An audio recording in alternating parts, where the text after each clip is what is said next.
For those of you who attended our first panel, I hope you enjoyed it, and thanks for joining us again. My name is Justin Yim, and I will be a host for today. This forum is a joint event organized by PJA, Designing Hong Kong, and the Center of Community and Place Governance at the Chinese University of Hong Kong. Again, for some housekeeping notes, at the bottom of your screen, you will find a button for chat box and a separate button for Q&A. Please submit your questions to the panelists at the Q&A rather than the chat. In the Q&A, the panelists will be able to see your question clearly and answer them at the discussion session. You can also upvote any question that you find it useful for the panelists to answer. The chat box should be reserved for any comments or insight to share to other audience only. I'm delighted to introduce our speakers for today.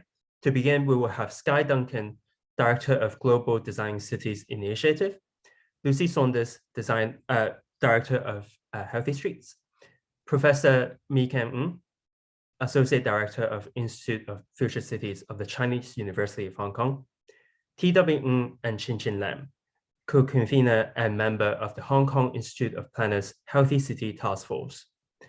I'm also delighted to have Benny Chen, Vice President of the Hong Kong Institute of Urban Design with us, who will be responding to the panelists after their presentations. Now it's time for me for the first presentation by Skye Duncan. Skye is the Director of Global Designing Cities Initiative, GDCI, at the National Association of City Transportation Officials. Skye and her team produced the award-winning Global Street Design Guide and its recent supplement, Designing Streets for Kids. In support of these global resources, GDCI provides ongoing technical assistance to cities around the world on safe and sustainable street design and mobility. Without further ado, I will now hand the time over to Skye for her presentation. Awesome. Thanks, Justin. And thank you so much for having me on this webinar today. It's a great honor to be here and share a bit of our stories and some experience from around the globe and some of the work that we've been up to over recent years. I certainly will be bringing the kind of broader international perspective of some of the work that we do. I know Hong Kong is an incredibly, well, not only a fabulous city, but an incredibly unique context in the world.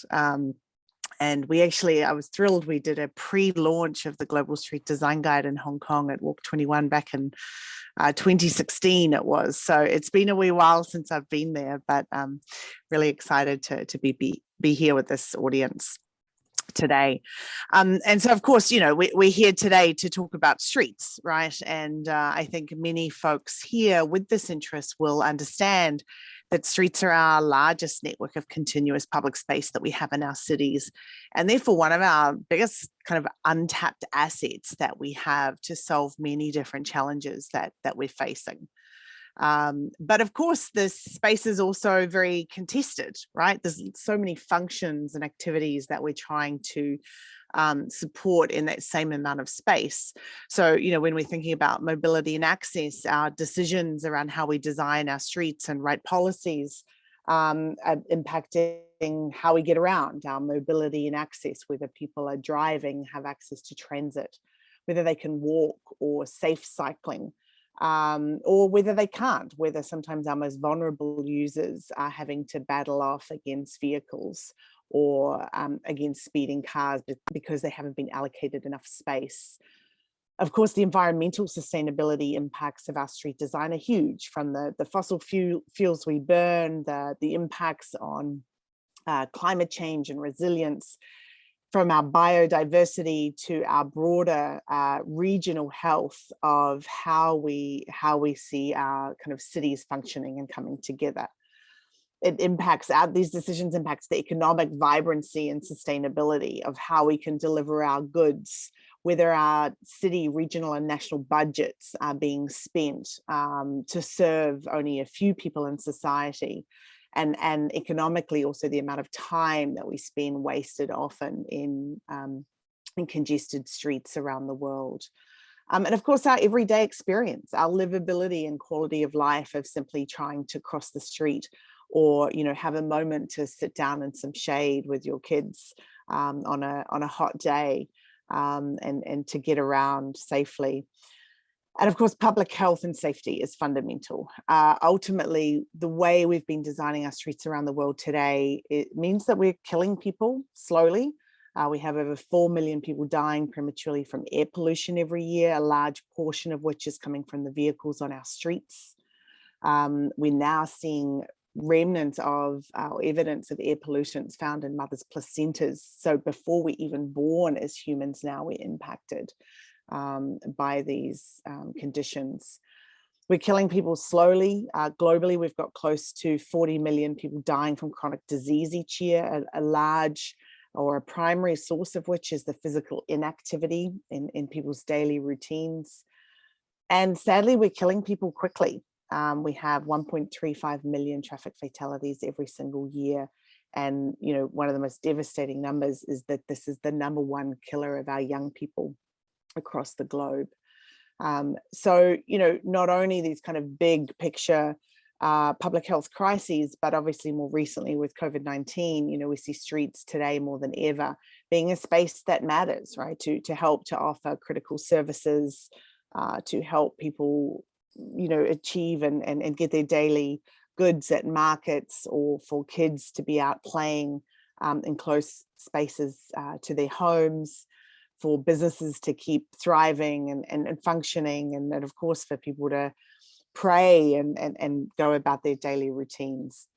So this kind of framing of like thinking about streets and how they can address all of these different issues is the driving force behind all of our work at GDCI. We were launched about seven years ago now, coming up 8 years ago. And Justin mentioned one of the first things we did was to produce a global street design guide. It's a free download.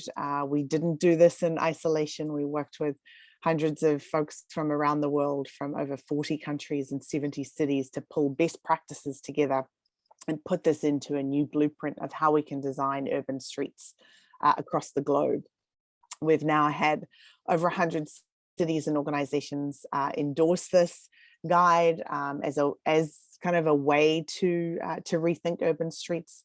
Not yet Hong Kong, but hopefully, let's see, sometime soon.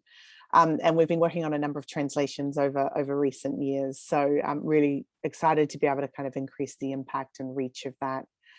And of course, expanding the family. In the last few years, we pivoted to produce Streets for Pandemic Response and Recovery, available in 9 languages, and also the Designing Streets for Kids guide, which will be coming out in 4 different languages in 2022. And, we have these kind of resources, but of course, a big part of our work is translating paper to practice as well. And so our team touches down in around 30 different cities across the globe, working on street design through a number of lenses, from policy and design guidance to training, capacity building and community engagement, to physical interventions and transformations, and of course, metrics collection and evaluation. And our hope is that we can address these larger global agendas through local action, whether inspiring leaders, informing practitioners, or inviting communities to invert the outdated hierarchical pyramid where the car has been king for too long and we've forgotten about human beings, and instead to put people first and to prioritize our elderly and our kids and our people with disabilities, sustainable mobility options, and when we have space, giving that to others. And I know space in Hong Kong is incredibly limited, so you guys already do a pretty good job at this. But we're often encouraging folks in cities to ask what's possible of their street space, almost like putting on a pair of glasses and looking through a new lens of how that space can be reimagined and rethought and redesigned to support more functions, and of course to support more people using that space on a regular basis, so that we can ensure that streets are not only safe and accessible, that they're healthy and comfortable, but also inspirational and educational, terms we don't often hear when we talk about street design. But how can they spark love and joy in an everyday experience? We often talk about seeing the city from 95 centimeters, the average height of a 3-year-old, to give us a different perspective of how our youngest folks see the cities and experience it. And of course, a big part of this is about how we value space, right? We're really good across the globe generally at valuing private property and not so good at the public realm. And, you know, when we start to look at some of the numbers and think about who our streets serve, you know, if you take 3 meters of space, like a typical travel lane width, you see very quickly that we can serve many, many more people and move more people by prioritizing that space for sustainable modes of transport. Another way you would have seen similar diagrams to this of, you know, how much space is needed to move 50 people by foot, bike, transit, or by car, or by electric vehicle, or by autonomous vehicle. And so, you know, we start to see, you know, we have to make decisions around, do we want to move people like this, or in a much more kind of multimodal fashion moving forward. And, you know, just by redrawing those lines, for those of you who are designers and engineers, you know, between the building property lines, you know, almost overnight, we're able to move 2.5 times as many people in that same kind of dimension or area of space. So, you know, it's time now, we know very, very well that, you know, we need to be solving a different problem globally, shifting away from moving cars and towards moving people. And that, you know, these decisions we're making are impacting not only the distance people are having to travel and the kind of designs that are possible, but also which mode choices people have, the amount of time they spend out of their daily lives, and of course their overall experience. So when we look at each of the users, and we won't have time today to go into detail, so I encourage you to take a look at the guide, but, you know, we start to see how we can address really great experiences for each of these users at different scales. How do we get that larger scale of the network working in terms of the infrastructure for each of these users? What are the specific kind of geometry or puzzle pieces that we need to think about, the dimensions to fit together? And how do we use that as a way to demonstrate our priorities of what we want in terms of outcomes?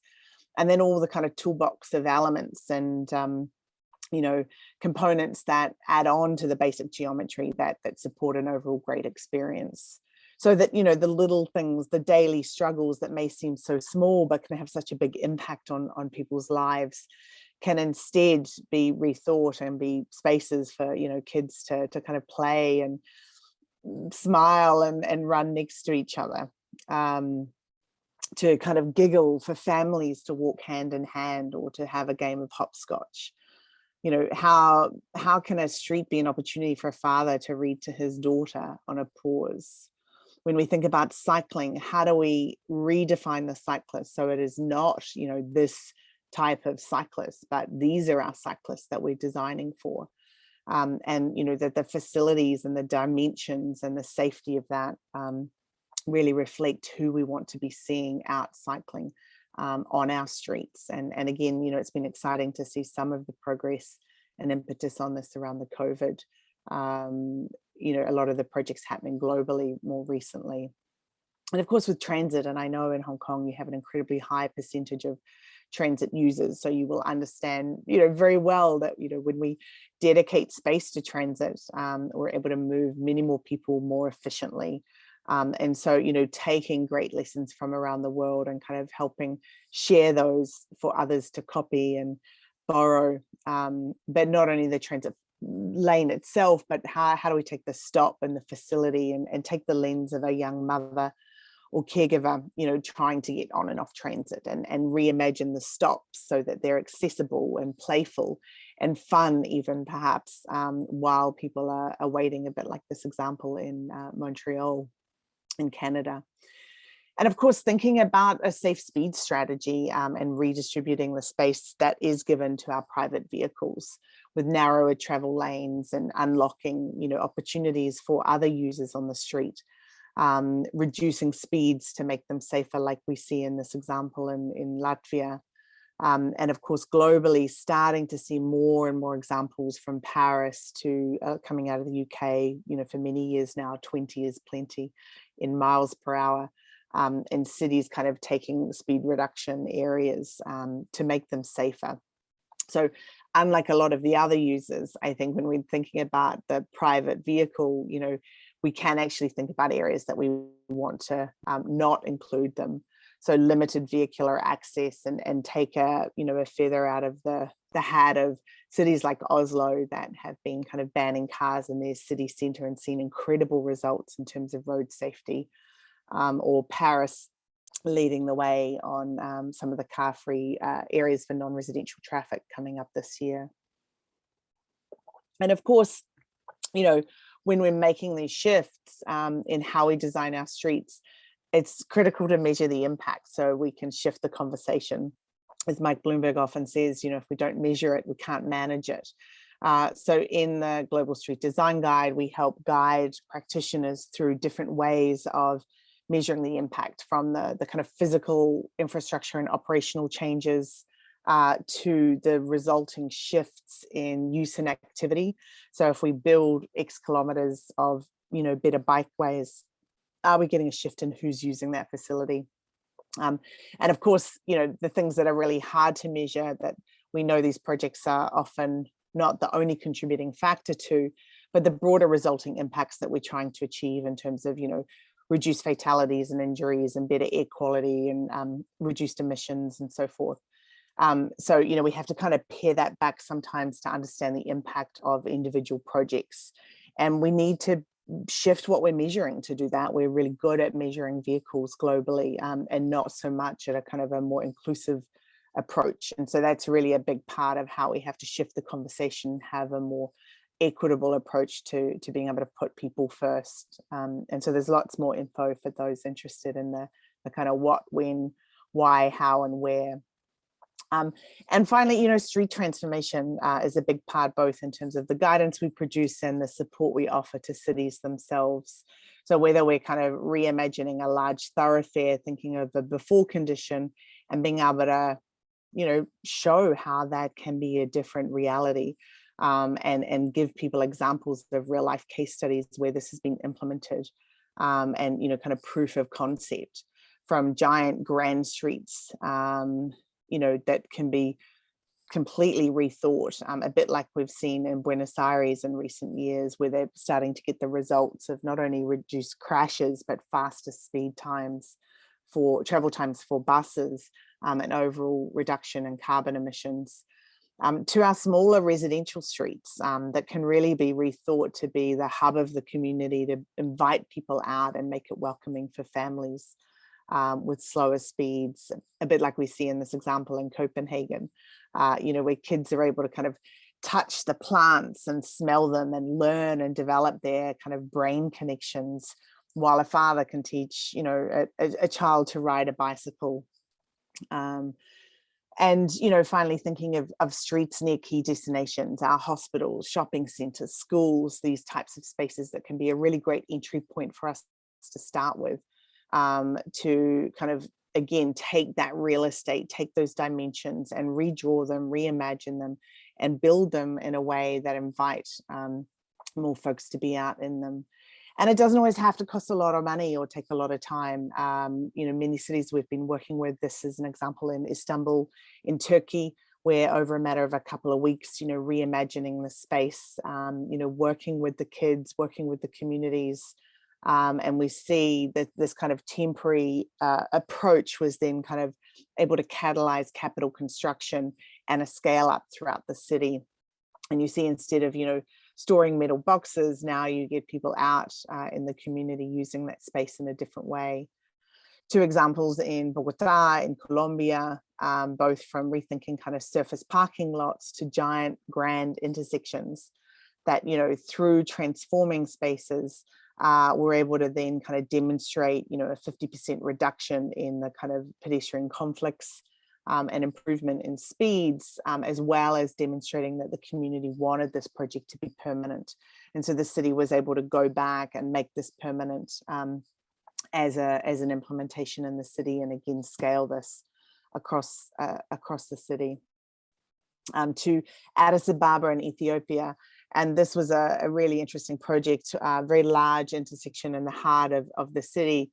And we went out, just with some engineers as part of a training, and did this in, in chalk for an afternoon, and the head of the agency came out and kind of looked at me and, and said, Skye, what's going on? Like, all of the space that you're taking away from the cars, they need that. And, we said, well, Mr. Haptamu, actually, 80% of your people or 96% of your people are walking or taking transit, and 88% of your fatalities are people walking. And look, the bus can still make that turn, and this can still happen. And so, he kind of went silent, and I thought I was like totally gonna lose my job. And but we were able to, he kind of saw the light, so to speak, and said, well, why is this not permanent?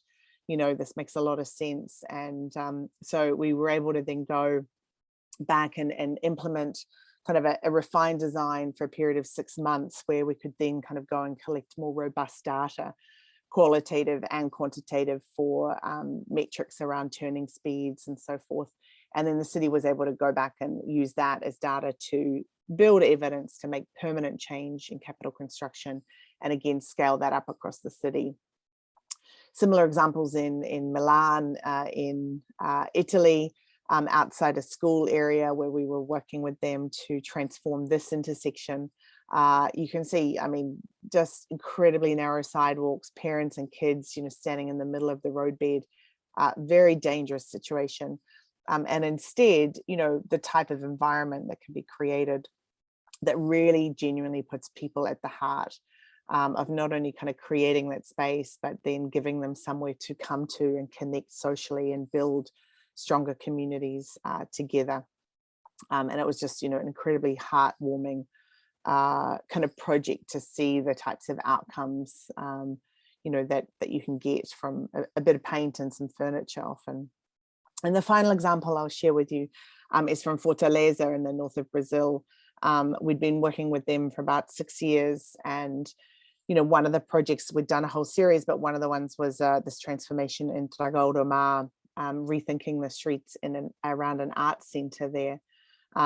Very simple strategies of narrowing travel lanes, tighter turning radii, reclaiming some of that space back, making crossing distances much shorter. And we saw a very impressive reduction in the speeds, making the overall space safer for the community, but also, great increases in the number of people walking and sitting and spending time in that space. And what was cool was the city then was able to kind of replicate or emulate these strategies in other parts of the city. So, this main street in their downtown, you see, the majority of pedestrians are walking on the roadbed. And so then transforming that and kind of, showing like, here's a different alternative. And we actually then were able to get, almost 100% of people walking in safe facilities, and, 3 times as many kids and toddlers in the area as well, which is a great kind of indicator species of healthy community and business. And then they were actually able to scale that up again to work around school areas. So this means like schools for people. And so, working with them to draw on the public policy of where a lot of the crash hotspots were. And they were, we're working with them to kind of transform these spaces again to, see this just complete kind of transformation of the heart of the community. And of course, what's really, fantastic is, yes, lots of colors and bright things and happy faces. But at the end of the day, also some very impressive results from many of the cities when they are taking a comprehensive approach to rethink their streets and what they can mean for their communities. Fortaleza, one of these cities, Bogota, also impressive, but Fortaleza was one of the few cities in the world to meet the UN Sustainable Development Goal of halving fatalities by the year 2020. So I hope a bit of a whirlwind trip around the world to give you a sense of some of the work that we've been doing, some of the resources that we have, and really hope that these can be tools to help you guys to reimagine, reinvent, and redesign streets that are safer and more sustainable. So thanks so much for your time. I'll see how I go for time-wise. It's quite late here in New Zealand at the moment, so I'll stay on for a bit more and whether I can last till the end. But yeah, feel free to reach out, and look forward to hearing from some of you and of course hearing from the other panelists. Thanks so much. Thank you, Skye, for providing us a new pair of lens to see how our cities and streets could be redesigned to prioritize more on for people who walk or cycle, or in general for people to enhance livability in cities. For our next speaker would be Lucy Saunders. Lucy is a public health specialist, urbanist, and transport planner. She created the Healthy Streets approach, an evidence-based framework for decision-making at every level to embed public health in city transport, public realm, and planning. Healthy Streets has been adopted by the London and the UK Transport Ministry. She produces the Healthy Streets tools for design, implementation, and evaluation, and trains hundreds of practitioners and politicians worldwide each year. Before I hand over the time to Lucy, everyone please put your question in the Q&A. And if you have any question, don't be afraid to raise them to the panelist. Thank you.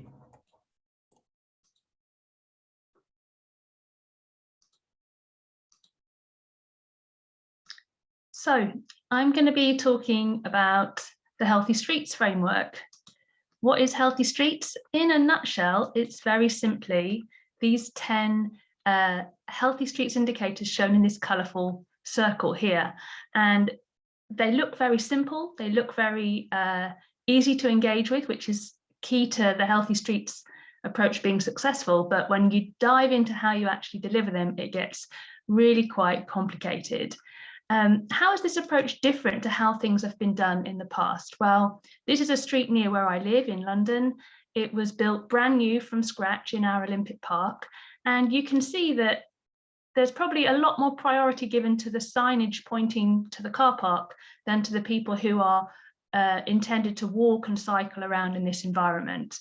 And this is because in the past, our approach has been to technically make it possible for people to walk and cycle, but not necessarily to prioritize human beings out on streets. And that's what Healthy Streets seeks to do.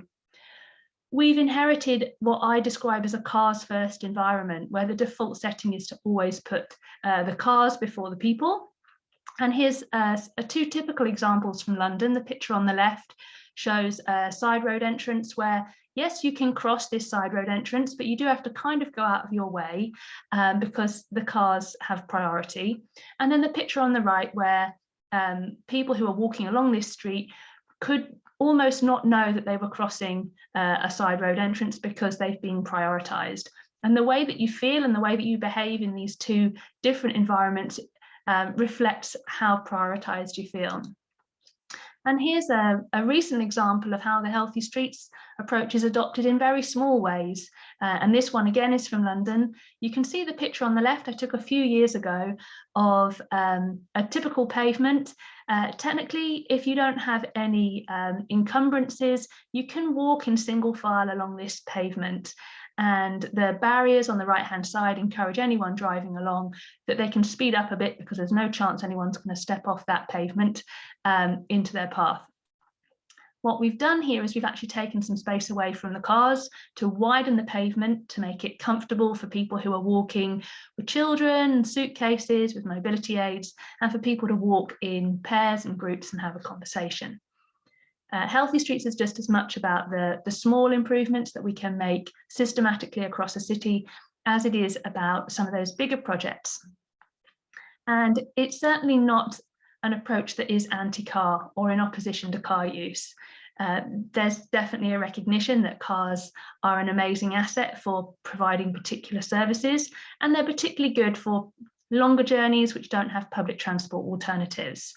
Healthy Streets is about just shifting that balance so that we're only using cars for those journeys that need to be done by car. And it is possible, even while accommodating essential car use, to make streets healthier. So this is an example from one of the northern suburbs of London, where a street has been rethought to make it a healthier and more welcoming environment for local people to walk and cycle and spend time. It massively improves their livability, but it's still possible to drive in this street. So these 10 healthy streets indicators. If you look around this circle, you can see that each of these things describes a factor that influences how human beings feel. So the healthy streets indicators are framed in terms of how people feel. But the other thing to think about is what is the evidence that underpins these, because while they're framed in a very accessible way, they're each based on the evidence base of what human beings need for a healthy environment. So in the four corners, as it were, we've got the four big environmental health impacts. So we've got air pollution, noise pollution, road traffic injury, and community safety and severance. We need to ensure that everyone can be physically active as part of every day of their lives. And the easiest way to do that is to build walking and cycling into our daily routine. And we need to make sure that our street environments are spaces where everyone feels welcome to engage in civic life. So these are at the top and the bottom. And what's most important is that we don't forget that we are trying to create environments for sensory animals, curious animals. That's what we are. And so we have to think about all the details, what makes our environment feel pleasant in terms of having shade and shelter when we need it, or places to stop and rest, that it's lively and interesting, and that it's a relaxing environment for all. So we put these 10 indicators together, and we can use the human being as the barometer of our success by looking at how people feel out on these streets. And what's critical here is that we're thinking about all of these 10 together. We're not just looking at clean air. We're not just looking at road traffic injuries. We're balancing these all off against each other. And what makes it complicated is that we each have one brain in one body, and we experience all these things at once. So we can't compartmentalize, we can't segment. We have to recognize that when we change how one indicator feels for people, it's going to have a knock-on impact on other indicators as well. So the indicators are always tied together and balanced off against each other. How do you get healthy streets? Well, here's how you don't get healthy streets. You don't just call them healthy streets. So this is Healthy Street in Hong Kong, and it's got some positives going for it, but it's still a bit of a work in progress. When we're thinking about those 10 healthy streets indicators, there's certainly some room for improvement here. So Healthy Streets is not about a branding exercise. It's about fundamentally changing the whole system that shapes how streets are designed and managed and used on a day-to-day basis. And in London, this approach has been fully adopted, and that is reflected in the strategies that the mayor has produced. So across all of his domains of influence, he has embedded the healthy streets framing, not just in the transport strategy, not just in the spatial plan, but also in how the streets are policed, in how the environment is managed, in how housing is delivered, and how we're thinking about human health in everything that we do. So, these 10 indicators, how do we deliver them through whole systems change? I'm going to take you through each indicator and give you an example of one of the ways in which we need to change our practice to change the way that streets feel. And street design is often the thing that pops into people's minds first of all. We'll change the design of the street, and the streets will therefore be healthy. And certainly street design is an important part of it. This is an example of systematically changing the way that we design our streets. I showed it to you earlier. It's the continuous pavement across entrances to side streets. And this can be rolled out across whole areas, and has been rolled out across whole areas in London to completely change the way that the streets feel. So changing standard design practice absolutely is part of it. Here's a lovely picture of some beautiful mature trees providing some shade on the street. But the thing that interests me most about this picture is that we have managed to provide shade on a street, but also maintain that environment so that it still works well. So a common occurrence in the UK and in many cities around the world is tree roots pulling up through the footways, but here we've got well-maintained footways, or leaf fall creating slip hazards and trip hazards on the pavement. The pavements are kept clean and clear. So thinking about the importance of maintenance programs and cleansing and their role in delivering healthy streets is key. Places to stop and rest. I want to dwell on the business community. In London, local business improvement districts were amongst the earliest advocates for the Healthy Streets approach, because they could recognise that providing good street environments was going to benefit their staff, their clients, and their business as a whole. So here's an example of where businesses are getting involved in helping to create good spaces for people by providing places to stop and rest. For not too noisy, this is an indicator that doesn't get enough attention, in my opinion. Noise levels hugely influence how people use streets, as well as having direct impacts on all of our health. And I've got an example here of e-cargo bike deliveries. So freight and servicing, and thinking about how we manage those to create healthy environments, is a really important part of it. For people who choose to walk and cycle, often there's a lot of focus on, have we provided a path for walking? Have we provided a path for cycling? And we need to also be thinking about every part of a person's life that contributes to whether they choose to walk and cycle.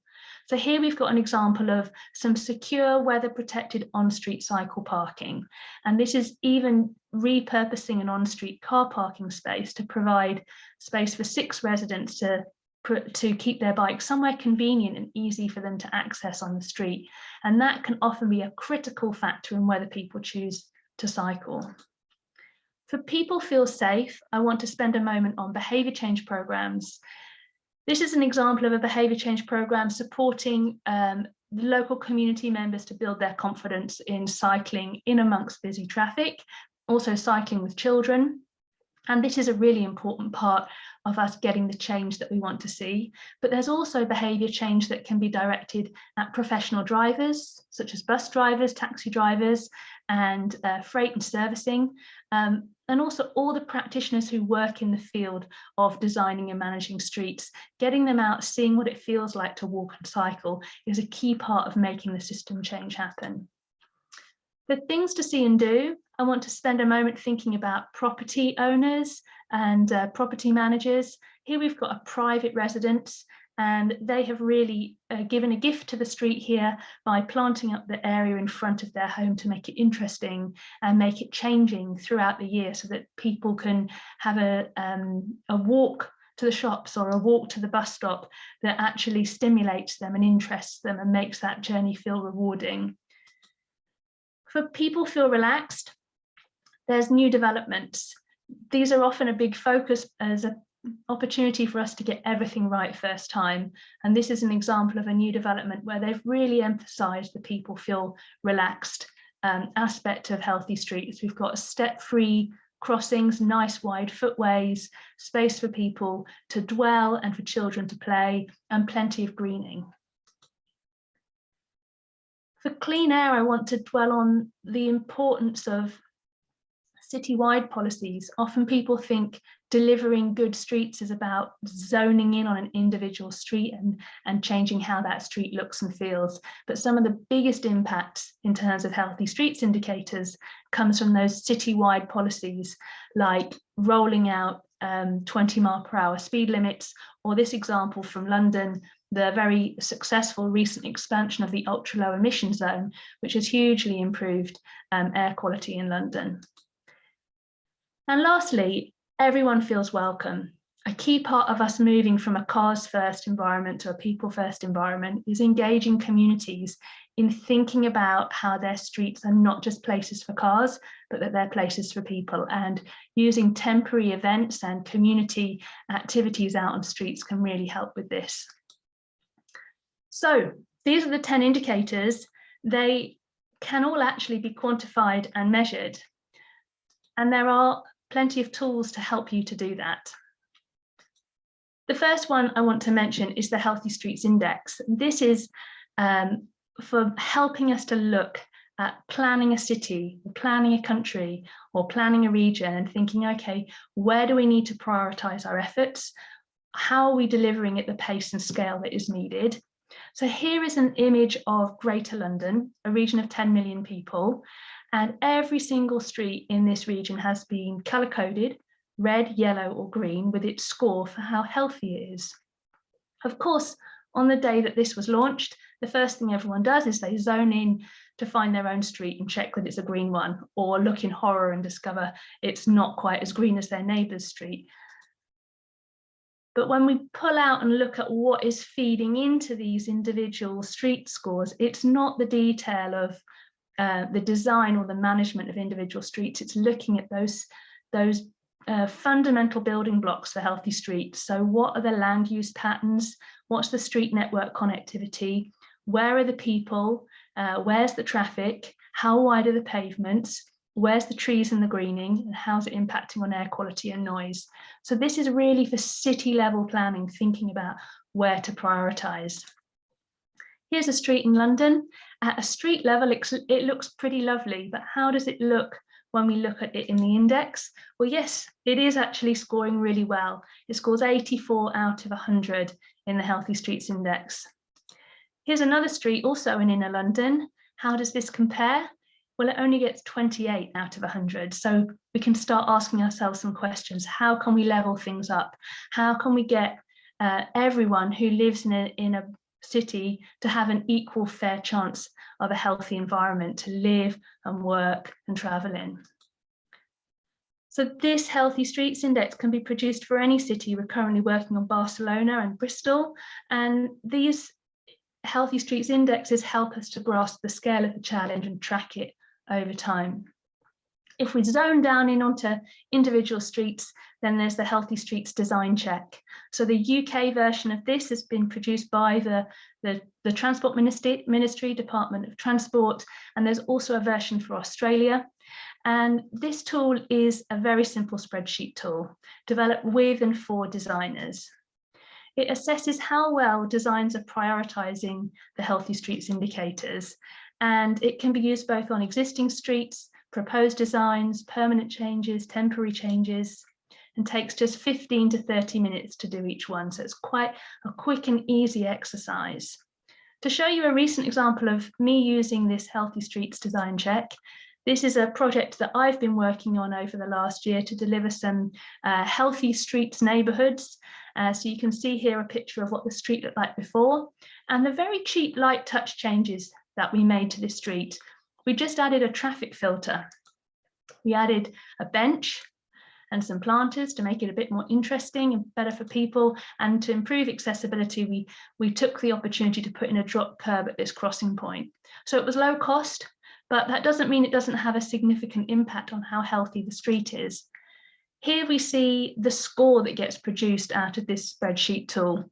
It's very easy for people to visually understand it. On the left, we have the circular diagram with the wedges showing how each of the indicators has improved or not improved. And on the right, there's a simple table that shows that the overall score of this street increased from 29 out of 100 to 39 out of 100. So we can make big changes even with very modest impacts.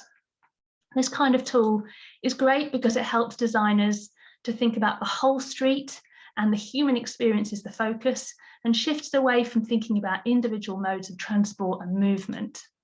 It can be used in option appraisal and target setting because of that quantified element, and the same tool is used on every single kind of street, so you can compare different streets. It facilitates conversations between stakeholders about designs, and this is key because so many people have a stake in how streets look, and the success of a good design comes from everyone feeling that they can input to it. And because of the visual and simple way in which Healthy Streets indicates a complex issue, it helps to build transparency and trust with the public by showing them complex design decisions in these very simple ways. So the Healthy Streets tools are all available to download for free. I've just shown you a couple of them there. There's a qualitative street assessment. So if you want to go out onto your street today, you can go and do your qualitative street assessment using this tool downloaded from the website. There's a household survey, which you can use as part of an evaluation program. There's the city index. We could develop one for Hong Kong, no problem. And then, of course, there's the design tool for both the UK and Australia, and new ones are developed on demand. So take a look at the tools, and please do get in touch if you want to talk more about Healthy Streets.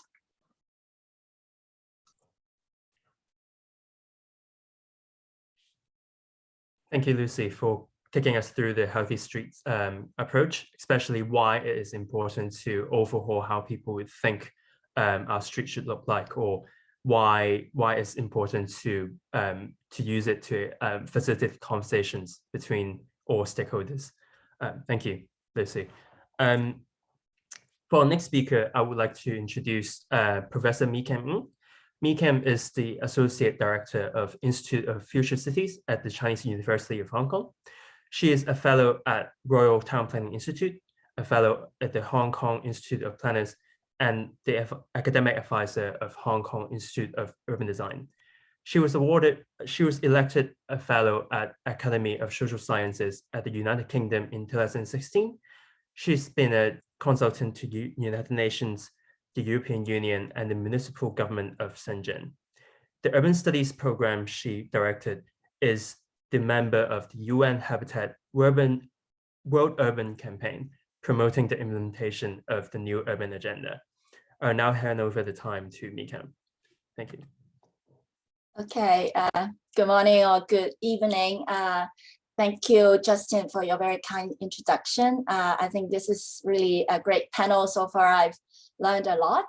I'm not a transport planner. I'm an urban planner by training. And today I'm going to share some of my research on relationship of between place quality, sense of place, and subjective well-being. So I think I don't think I need to elaborate on the fact that we can see with so many examples that roads or streets can actually be public space for placemaking. I will go a little bit into it, and also covering what Lucy just mentioned about healthy streets to try to help us understand more about the relationship between placemaking and its health impacts, basically focusing on the relationship of place qualities and how that affects our attachment to the place, our identity, and also our dependency on the place, and how that sort of like shape our behavior as well, and how that directly affects our multifaceted well-being. And then I will share a survey that we did among these three variables, and hopefully will provide some sort of thoughts for street design in Hong Kong.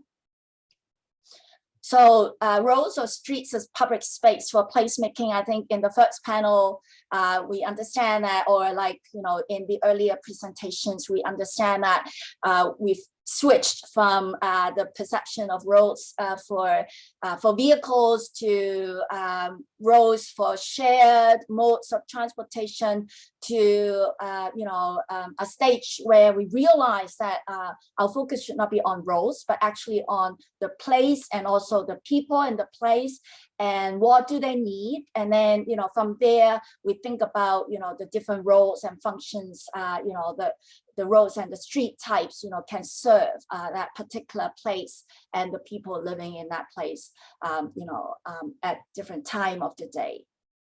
So we see this, and again, I think this is still rather road-centered, I have to say. And I've seen the Australians trying to sort of like work on this a little bit to change that sort of like, at least when you first look at it, you don't see just roads or streets or whatever, but then you see that you see the city hub, and then for the city hub, that means you need the very strong place and also movement functions, to maybe city places where you have very strong place function, but maybe less need for mobility, and then the connectives on the side. So that also, I think in the first panel, we talk about in order to do that, like a place and people-centered approach, and then we think about, the roads and the streets, that really require the collaboration of different kind of, professionals in the built environment field.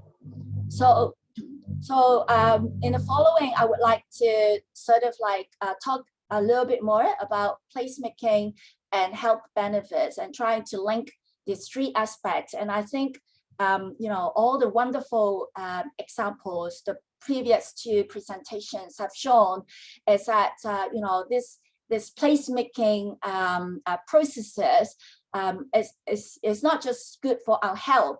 is actually good for our multifaceted well-being. And I hope I can bring that out, later on. So the relationship of the built environment and our health is very important. That's why UN Habitat and WHO actually, they co-produced this handbook, this source book, and trying to help us to understand how the built environment, sustainable cities and communities are very important for our health and well-being. So basically, in a city, we always sort of like see all these spatial factors. We use resources to satisfy people's needs through the development of different uses, forming land into different forms and with different design, and transport and movement network, definitely very important. And then of course, when we try to intervene into nature and try to develop urban areas, we also need to consider this bigger thing, like the system approach that's mentioned early on, the blue-green infrastructure and the public spaces. And all these actually have an impact on public health, and as Lucy has mentioned, transport and movement network definitely play a very important role, like protecting us from pollution, noise disturbance, or promoting health. I mean, if we have a network that promotes more walking or active mode of transportation, that definitely will help us to be, more physically fit. And also this network will help us to access different kind of resources, including, of course, health services. So these are related to our physical health, mental health, and of course, also promoting health equity. And we understand from the World Health Organization that health is not just physical health, it's actually related to our multifaceted well-being. So health is actually a state of complete physical, mental, and social well-being. And so if we think about this, so planning or placemaking actually have direct relationship with our health. And if health is really talking about not just physical health, but also mental and social well-being, then it's a big thing. So in that handbook, they actually identified how we can actually incorporate all these health considerations in planning and placemaking through definitely movement corridors, as Lucy has sort of shown us, or like Skye, in all her wonderful projects all over the world. So thinking not just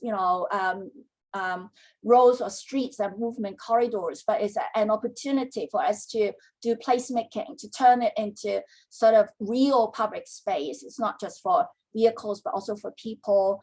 And if we really do that, we can actually improve people's physical activity, providing better air quality, reducing health inequalities. If we really can provide healthy streets throughout the city, I think that is really a very big move towards producing, or enhancing social justice or socio-spatial justice in a city. So that is very important. And also, if we have healthy streets and people really, can walk more, doing more active mode of transport, that they will have less problems in terms of their physical health. And also, accessibility to all sorts of facilities as well, and reducing, road danger and promoting health. So how are these? I mean, if we are going, we can do, of course, not just those underlined, but the other aspects. But I only get 20 minutes, so I cannot really focus on the others as well. So how could this, how can we relate these to the different aspects of health? Considering WHO's definition, it's not just physical health, but also mental health, and also, our other aspects of health. So first of all, of course, is physical health. If we have, streets as spaces, as public spaces, which, active mode of transportation is allowed, then we can have physical fitness, and that actually can be translated into lower death rates, lower obesity rate, or diabetes, or heart problems, or sort of like hypertension issues. Another interesting thing is that imagine that, what Skye and Lucy have mentioned, that if people have that opportunity to actually, access all these, streets and roads that they themselves have participated in transforming or in designing or in imagining or reimagining, you can imagine that, then people will not just think that, oh, the place is very user-friendly. Of course, that is the first step, that the streets or the areas surrounding the streets become more functional. They will have a better cognitive understanding of the place.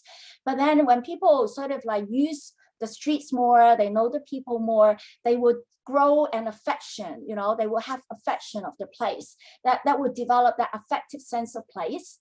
And if they love the place so much, then, we argue that a higher level of it is called behavioral sense of place. That means they love the place so much that their behavior begins to change. They will try to do things for the place, and sort of like, from our research in the literature and many other people who have done research like this, is the connection is like this. So if you have placemaking, you have better place qualities that will definitely affect people's sense of place.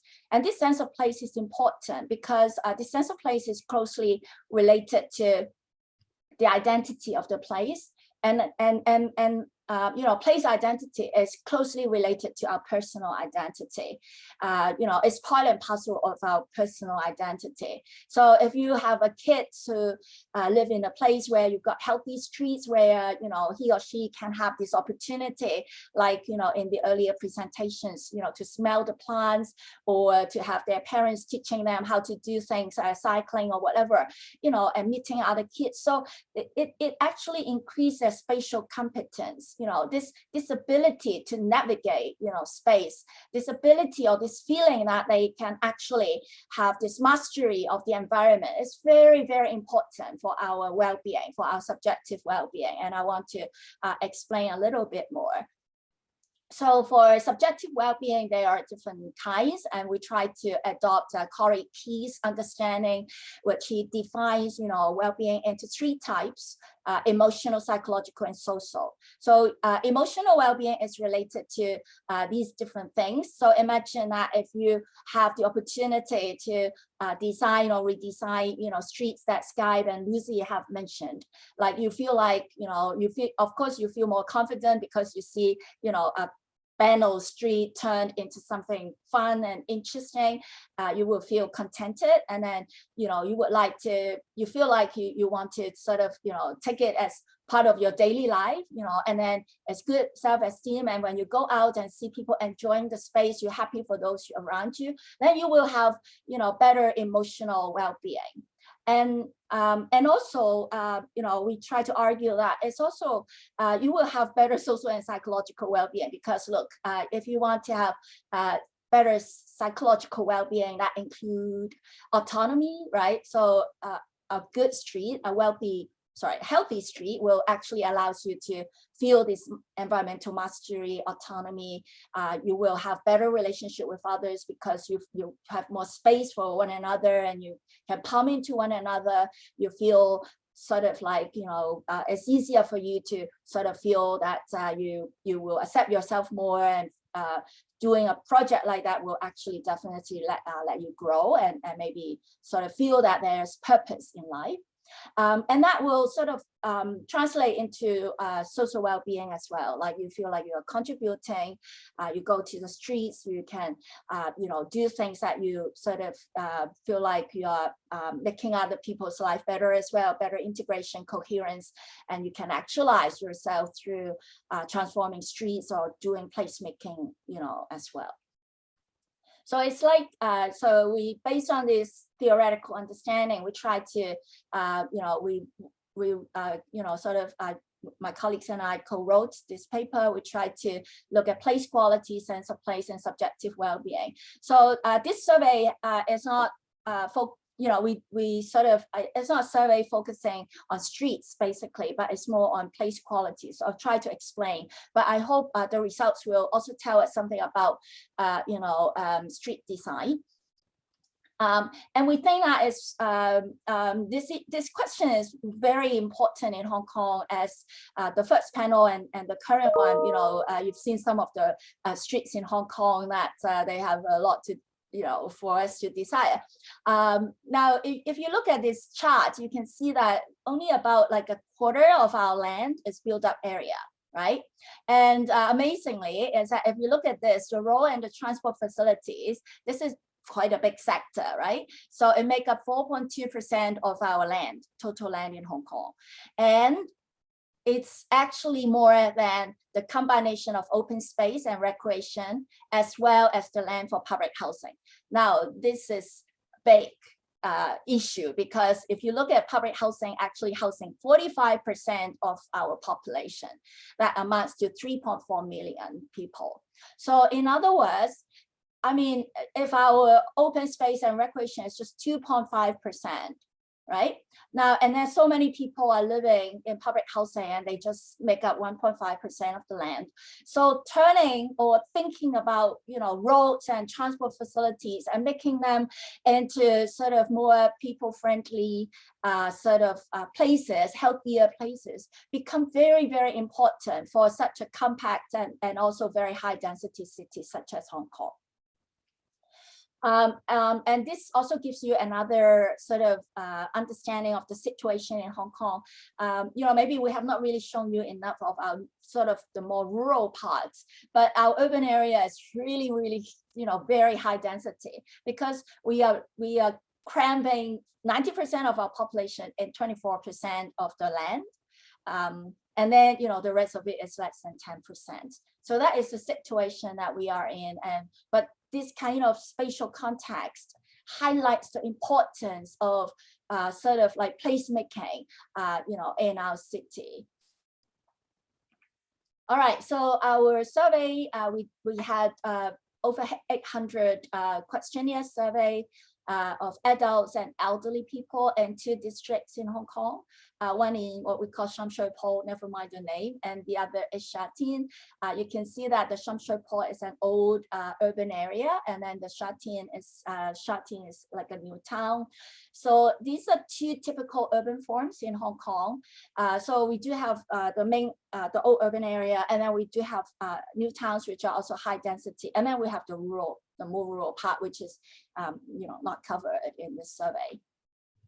And you can see that for the 2 districts, so basically the new towns, they are people have higher income, they have better education, but for the old urban area, it's quite a sort of like a more marginal area district, where you've got people have less education, more people with sort of like more higher divorce rate, and also single parent household.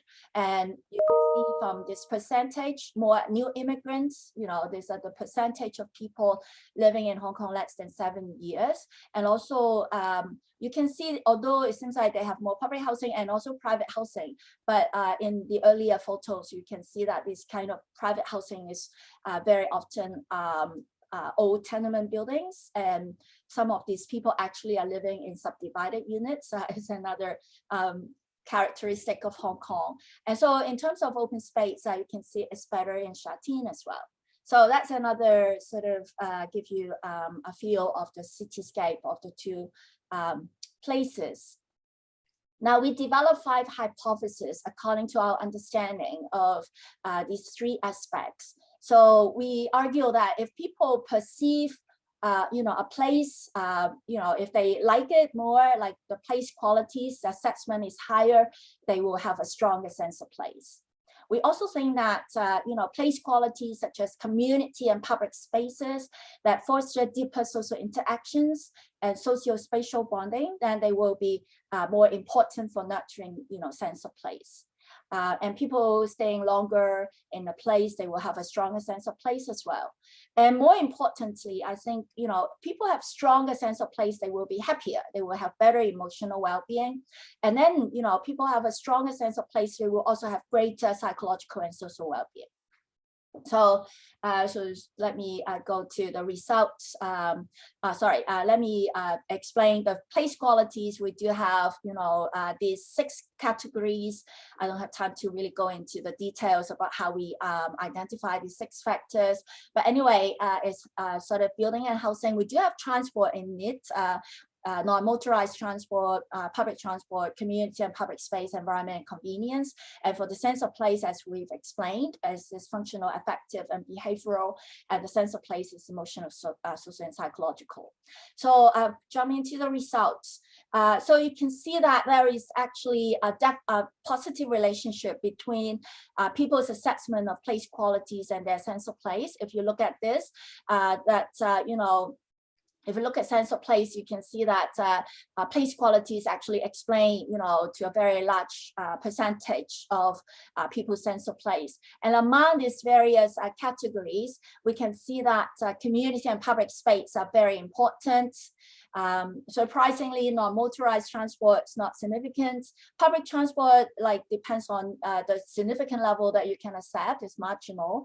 But you can argue that it's a bit, important, but then, it's not as important as convenience, building and housing. Now, I think this results doesn't, mean that transport is not important. It probably sort of reflects the quality of, our even non-motorized transport environment. I think that's probably what should be the way that we look at it.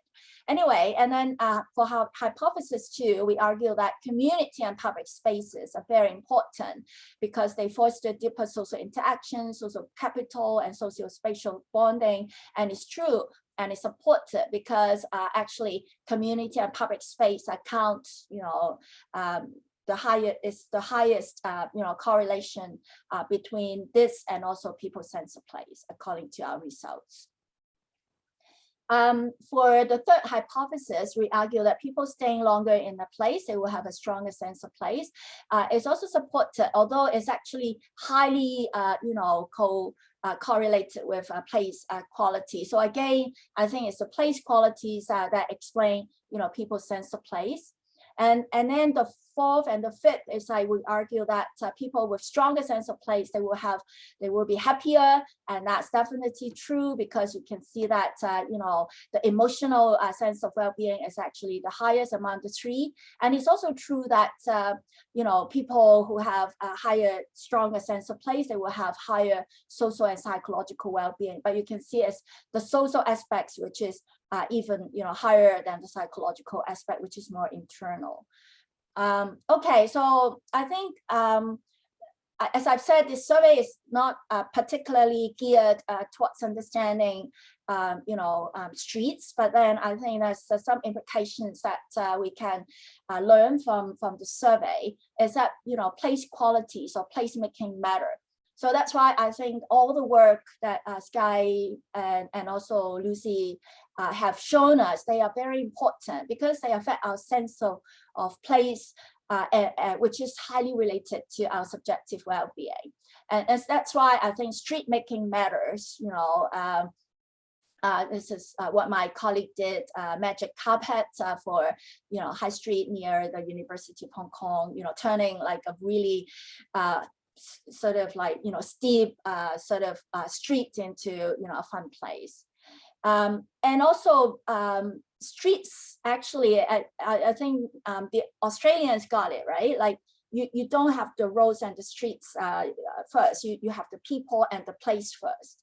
So I think that's what Skye tried to argue as well. So the community and public space, they will increase people's sense of place, and that's very important for our well-being. And so socio-pental spaces that draw people together, they are very important. And so that's a great implications for us to think about the planning and design of roads and transport-related facilities. That's a land use classification that we use in Hong Kong. How can we turn that into more socio-pental spaces? That's something that we should focus on. Stronger sense of place will boost emotional well-being. So I mean, like a street like this, you will have no complaint, you just fall in love with it, you know. So we do have nice streets in Hong Kong like this. Or a stronger sense of place will boost social well-being. This is something that a local NGO, you know, try to do in, again, you know, an old urban area, you know, to give some human touch to the place so that people can enjoy it. So I think in conclusion, is that, you know, given the specific context of Hong Kong, having so much land for roads and transport when compared to open space recreation, I think, you know, it's very important for us to, you know, we think about how we design, you know, roads and streets, because we should have the people and the place working together so that, you know, we allow people to, you know, nourish their sense of place, and that will sort of also boost their multifaceted well-being. And in order to do it, I think, you know, like today we have urban planners, urban designers, transport planners. I don't know whether we have traffic engineers. I hope we do, but that will, you know, we should work together to work on this. So that's what I want to share. Thank you.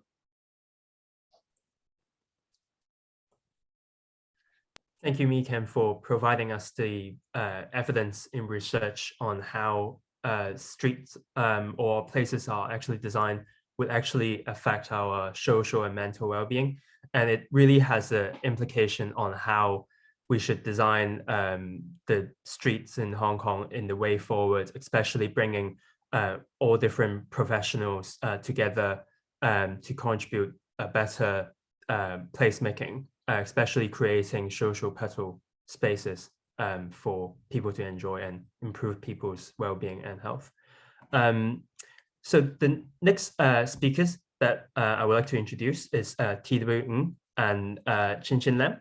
So TW and Chin Chin are the co-convener and member of the Hong Kong Institute of Planners Healthy City Task Force.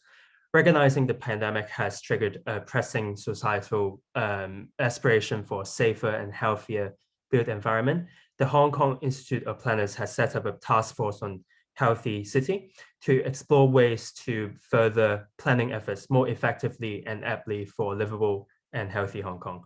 Now I'll hand over the time to TW and Chin Chin. Thank you. Everyone can see the screen properly? Yes, can you see that? Yeah, Okay. yeah. Right. Well, good morning and good evening for GMT time and Hong Kong time. We'll talk about a bit about Hong Kong first. Hong Kong is a hilly and high density compact cities with a population of 7.5 million. And the COVID has affected everyone. And our presentation will be divided into two parts. The first part, I will try to give like a brief outline of some planning issues in Hong Kong. And the second part, Chin Chin will introduce the planning and health initiatives of the Hong Kong Institute of Planners.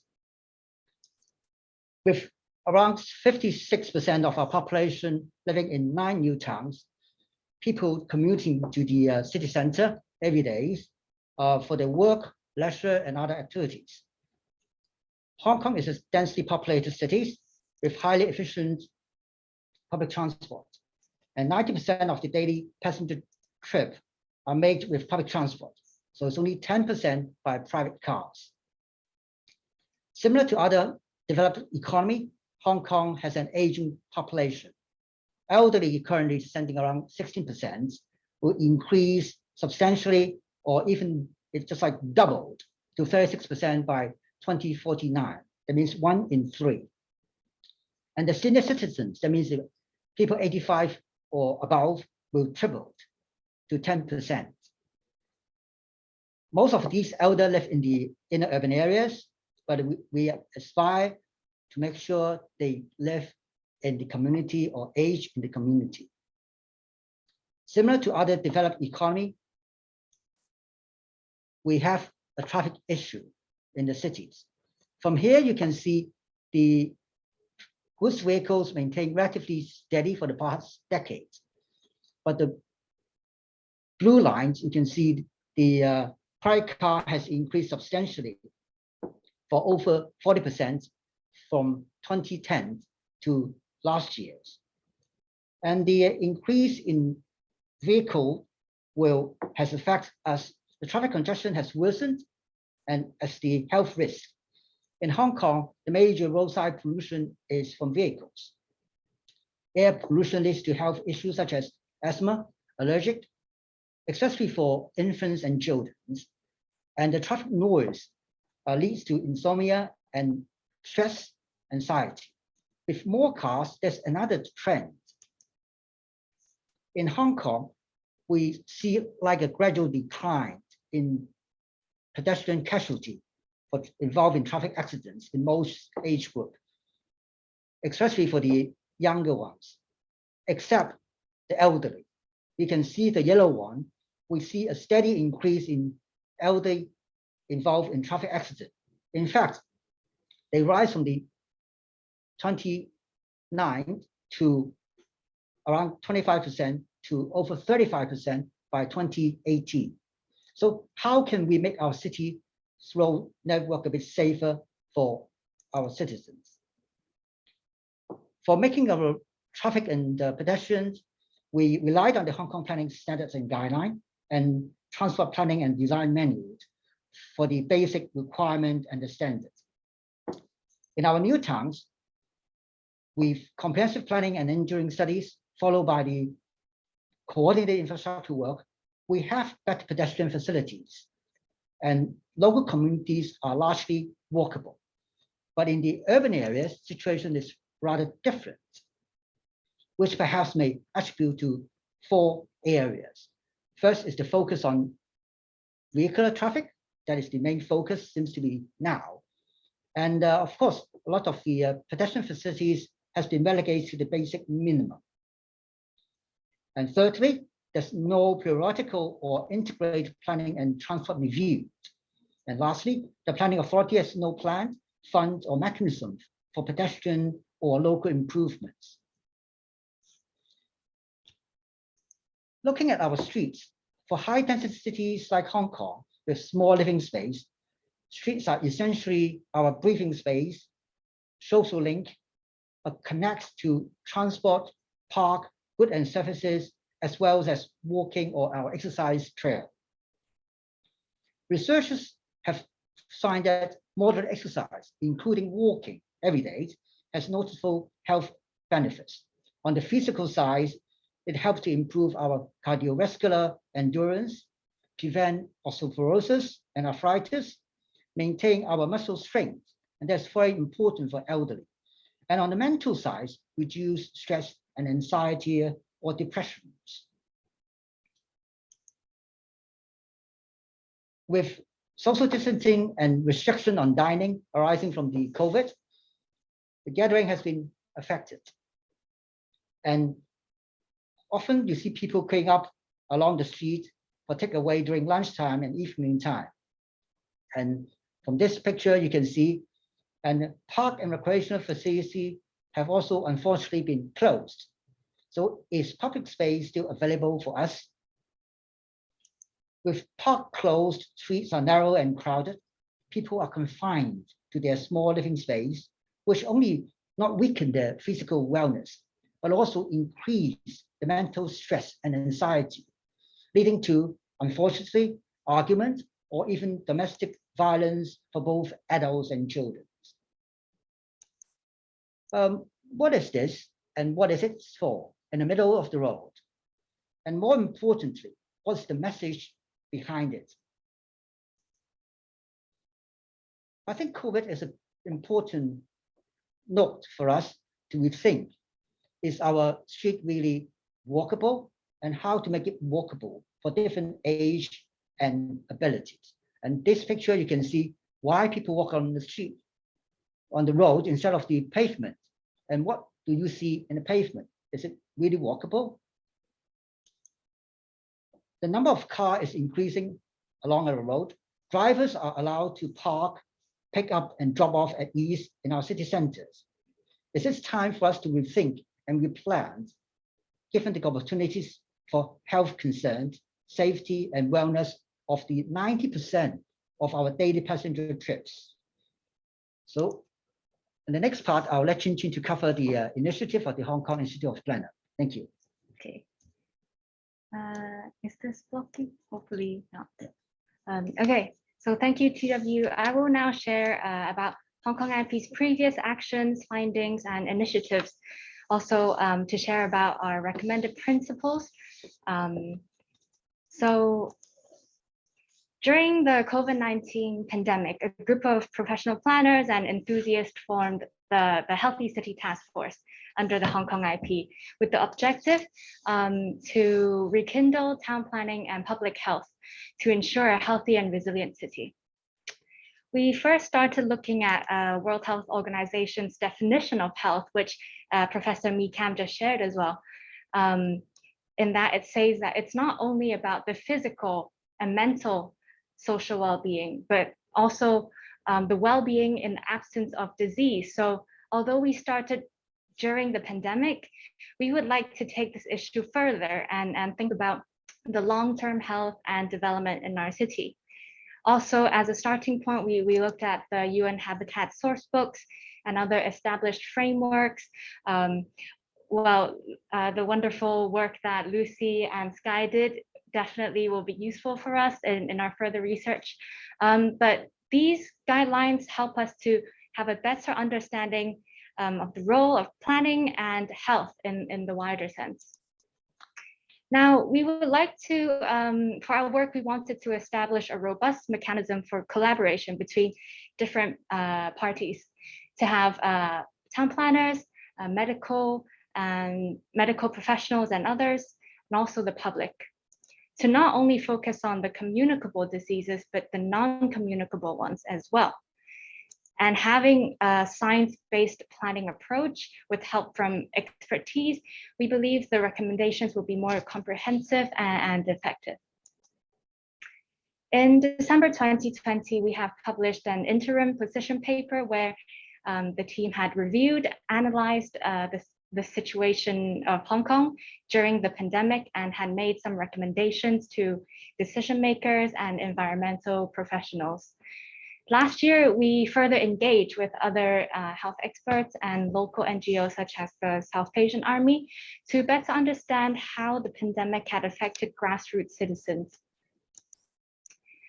A questionnaire was also sent out to the public to understand the needs of citizens and how their needs have changed under the pandemic. So let's share a few findings. 56% of the people responded that walkable pedestrian environment to them is the most important element in making the urban environment more livable and compact in a compact urban context.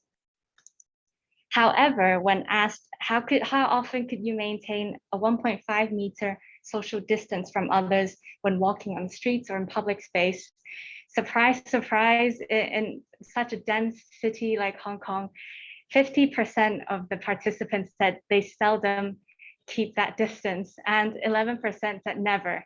They just couldn't keep that 1.5 meter distance.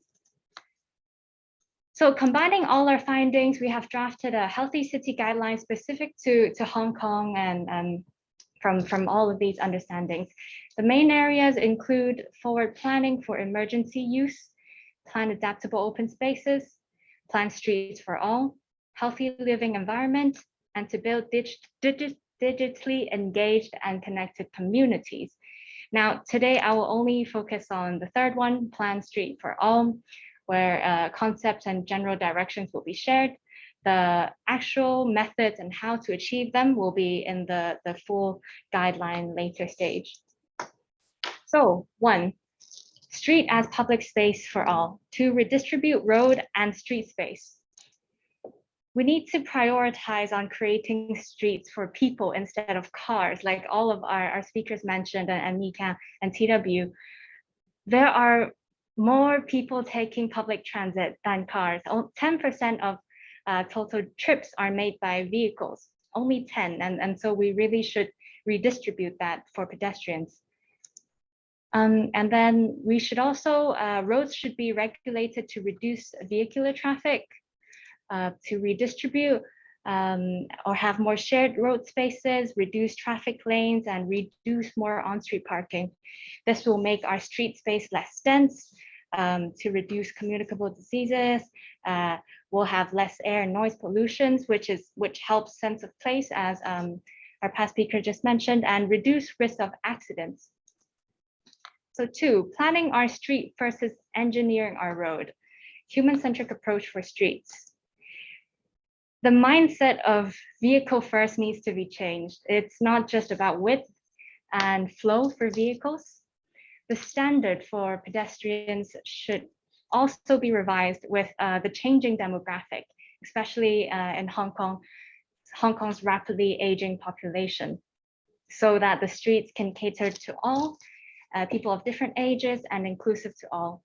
Shared use and pedestrianized streets are crucial in a high density city like Hong Kong, when you have so many people in such a close proximity sharing a small amount of street and public space. So we really need to open that space up for the people.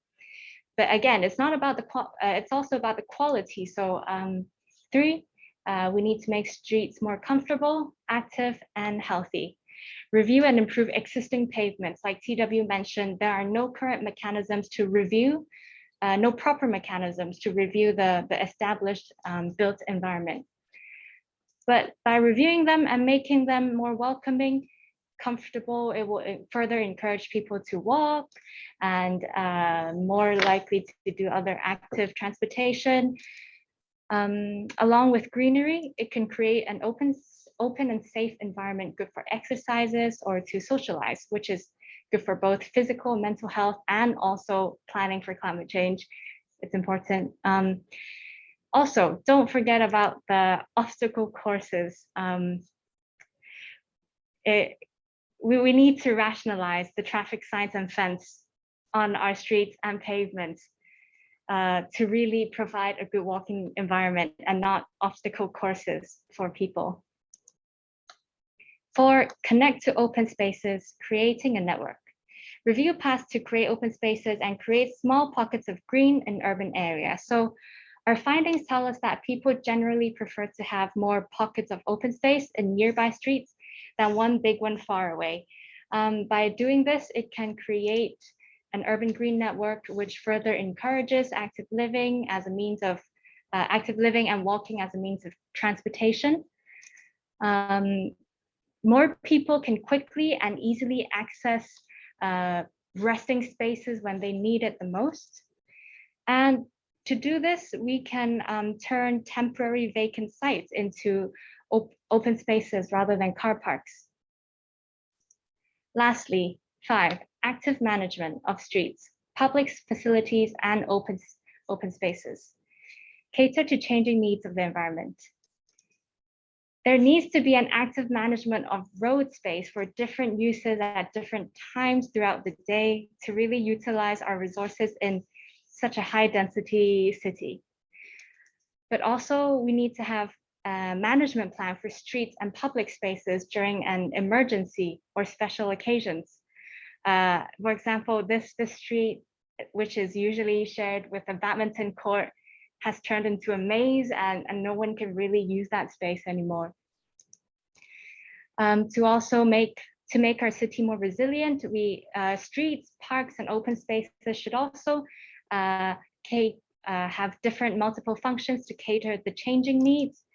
And also we can further explore the management agencies of these spaces. Can we explore having NGOs or the community to operate rather than having everything closed down? Maybe this will further help the sense of place and help happiness as well. So our next steps, we would like to further engage with the community with our drafted principles and further understand whether they think these will help. Our later aim is then to publish this framework as a supporting tool for decision makers and local communities. Lastly, we would really like to introduce and take forward these principles into pilot urban areas like the ones Skye and Lucy shared. We have identified an action area in Yamate for various reasons. One is because it is centrally located in the built-up area of Hong Kong. It's primarily narrow with grid street pattern and generally older buildings with high population density. There is also an excessive on-street parking, and again, it's a hotspot for street sign obstacle course.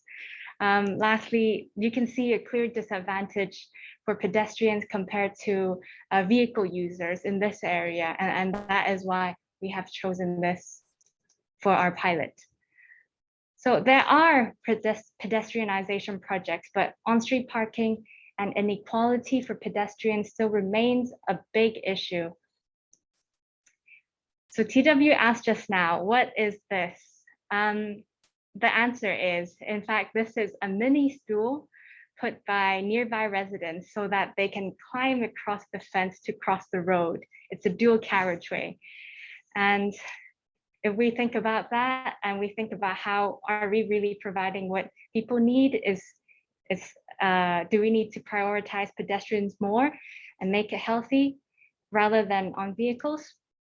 So to us, healthy city and town planning means changing the mindset from vehicle first to review and redistribute road space for pedestrians, make them comfortable, healthy, and safe. But also, I hope this is not blocking, but the most important thing for us is to have streets and public spaces that are well managed and won't close down when people need the most. So thank you.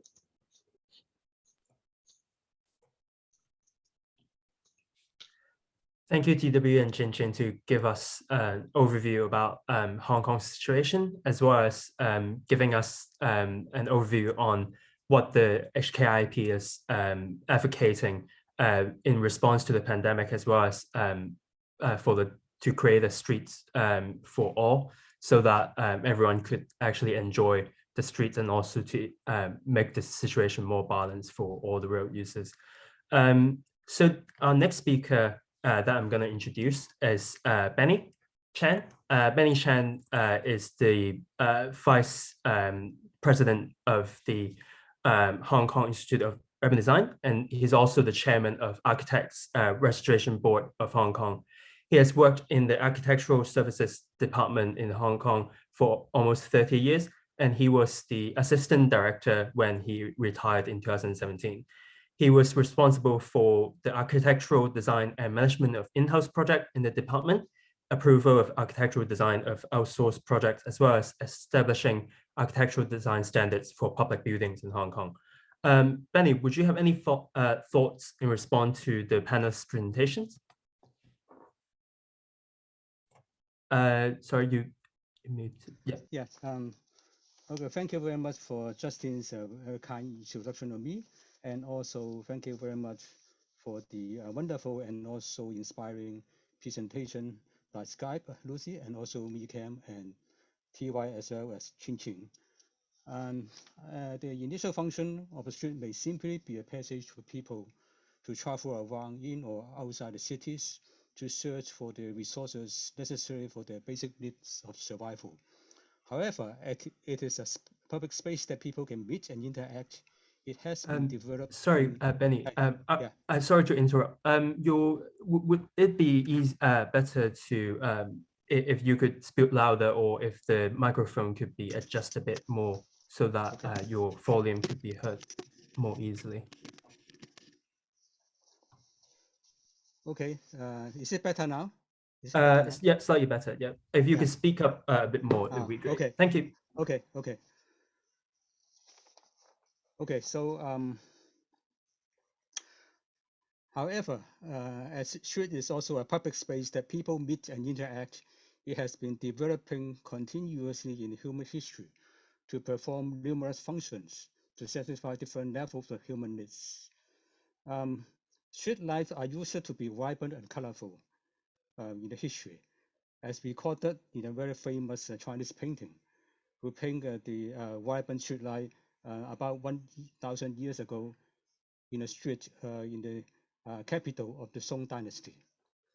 Streets are places for market, commercial activities, and also sharing of ideas like political propaganda, promotion of environmental awareness, as well as leisure and cultural activities like musical performance, martial art, acrobatics, parade, and social gathering like dancing and Tai Chi. Streets are also playground for children. So streets are not only a passage for movement of people and material, but also public space for taking care of the well-being of people. As mentioned by Mikem in his presentation, that it is important to ensure the social, physical, mental, and also the emotional well-being of people. But unfortunately, it has been a global trend after the Second World War in the last century that city design is dominated by traffic engineering, as mentioned by the previous speakers, due to the need for efficient traffic network. Streets have become hostile and dangerous to people, and not a place with vibrant street life anymore that people would enjoy. I think as discussed by Skye and also Lucy in their presentation. But unfortunately, as Skye also mentioned, that it is now a global trend in shifting from the highway-oriented approach in the last century back to the people-oriented street design approach that have been adopted in our history. And also the using of a mass transit system, such as subway and also bus, as the key mode of transportation will release more space for proper street design for placemaking. And I think it is a very, before I prepare for this event, I have downloaded the city guideline, street design guideline for that Skye prepare. I think it is a very good document. I think every one of you should have a look at it. And so for many decades, I think Hong Kong people has been forced to adapt to using mass transit system as the key mode of transportation for, because in Hong Kong, only about 15% of the household in Hong Kong own at least a car due to the congested urban area. However, our streets are still designed around cars. I think there's a need to transform our street design in Hong Kong so that it is a place for people to enjoy the vibrant street life and also a space for social activities. And the examples demonstrated in Skye's presentation are very good example of space making, a creation of sustainable and livable city. And also, Lucy has mentioned about the 10 street healthy street index. I think they are also very good reference for good street design. Okay, with the reduction of private car traffic and road safety could be enhanced, and also the pavement could be widened to provide more space for pedestrian circulation, street furniture, vegetation, artwork, virtual dining, social gathering. And also there's also opportunities that because the design for electric bus and minibus is now more matured, and with the introduction of all electrical bus and minibus in the city, I think the public health could be safeguarded through reduction of air pollution and also noise nuisance, because the electric car generally will not have a harmful emission, and also it generally less noise nuisance. So streets can be designed to contribute to the well-being of people rather than a dangerous place with car accident and also pollutant that endanger safety and health of people. And Skye and also mentioned about the importance of active transport. I think with the adoption of the mass transit public transportation, and it will encourage people to have more active travel. I think in Hong Kong, people usually walk more than other people in other cities because of this reason. And I think this is one thing that I think we can encourage. And as mentioned by Lucy, we require a whole system change to our street design approach.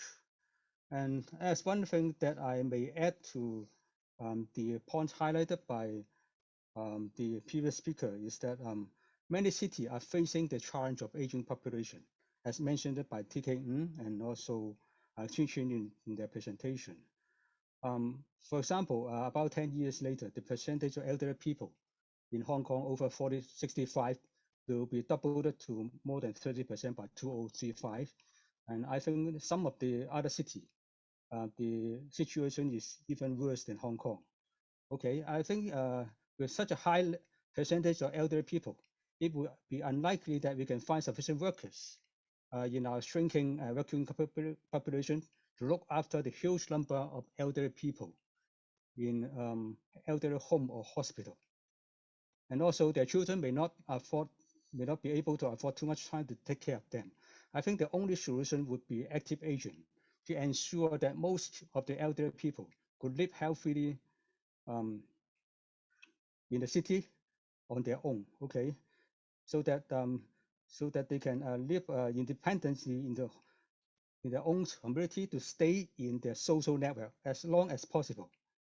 Okay, actually, this is what most elderly people want, and I think most of the elderly people actually do not want to stay in elderly home, and so in order to do that, other than that, we need to create a very vibrant street life for the well-being of the people, especially for the elderly people, because of their deterioration of mobility and also cognitive ability.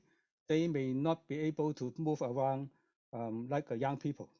Okay, so elderly people need accessible streets without negotiable level changes.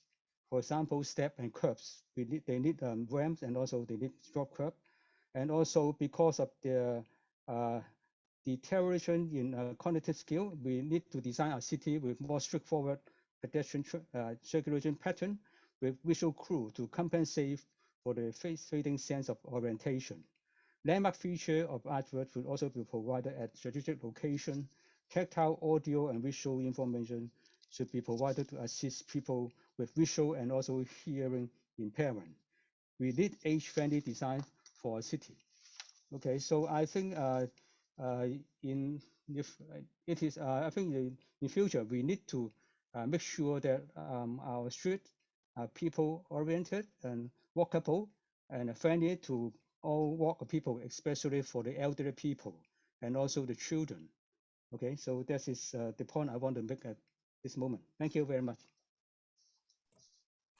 Thank you, Benny. It's important that you pointed out the importance of creating a healthy aging environment for, especially in response to the aging population in Hong Kong, and how we could actually also provide a better place in the age of a pandemic is also very crucial in this era. So I think it's now time for a discussion after the all the presentations from the panelists and Benny as well. So I think one of the major hurdle right now in Hong Kong, it might be the mindset still. In response to one of the questions that a member of the audience has raised, are there any effective ways of reducing the obstruction or obstacles or hurdles to promote a human-oriented design of streets in Hong Kong, especially a city like us having a high population density, and even there every 3 persons, according to the question, that owns a car on average, many small blocks. Most people in Hong Kong still don't own a car, but are there any effective ways in reducing the hurdle in designing better streets for people, or what are actually the major hurdles in Hong Kong? If any of the speakers want to answer this question, what are the major issue or obstacle that obstructing us to the ways that we want to advocate? Lucy, please. Obviously, I can't comment on what you feel are the obstacles, but to address the point of how do you make the change happen, in my experience, a lot of people are doing their jobs in the way that they've always done their jobs. And to shift that, to change the whole system, to get lots of different people to do their jobs differently, I believe they need to be emotionally engaged in the mission of understanding why it is that we would want streets to look and feel different, and then given some guidance on how they can go about contributing to that mission as part of their everyday job. So in my work in London and the UK in supporting the rollout of the Healthy Streets approach, I focus on helping all the different practitioners working in the system to think as individuals, as parents, as children, as carers, as people dealing with everyday lives, taking off their professional hat and thinking, well, what kind of city do I want to live in? And that emotional engagement brings a lot of the energy that's needed for making the change in how things are done. So it's about the emotional, to actually the way of changing how people actually think, not just as a professional in doing the all ways that we have always been doing, but also think as an individual. I saw TW or Chin Chin has raised a hand first. Any comments? Right. I think, well, we mentioned roughly about the traffic, right? I think it's a lot of things, the road sign, whatever, they are related to the traffic. And also in particular, those on-street parking. You have the parking space, then you have the, let's say you have 4 parking spaces, I mean, you have 2 poles for the parking meter. And now on the front and the back, you have another sign telling the drivers, well, whether the restriction of that parking area, and then the parking sign. So I think there are 2 things. First is we need to regulate the use of the vehicles. And also we have to rethink whether we need to allow vehicles to go straight into a lot of our inner urban areas, and whether we should allow these on-street parking quite indiscriminately or sporadically going over those like narrow and side streets. If you can take out these or regulate it, not maybe, well, a time-sharing basis, then you can have a little bit more space for the pedestrians, and we can have a chance to realign the streets. That is roughly what we see it.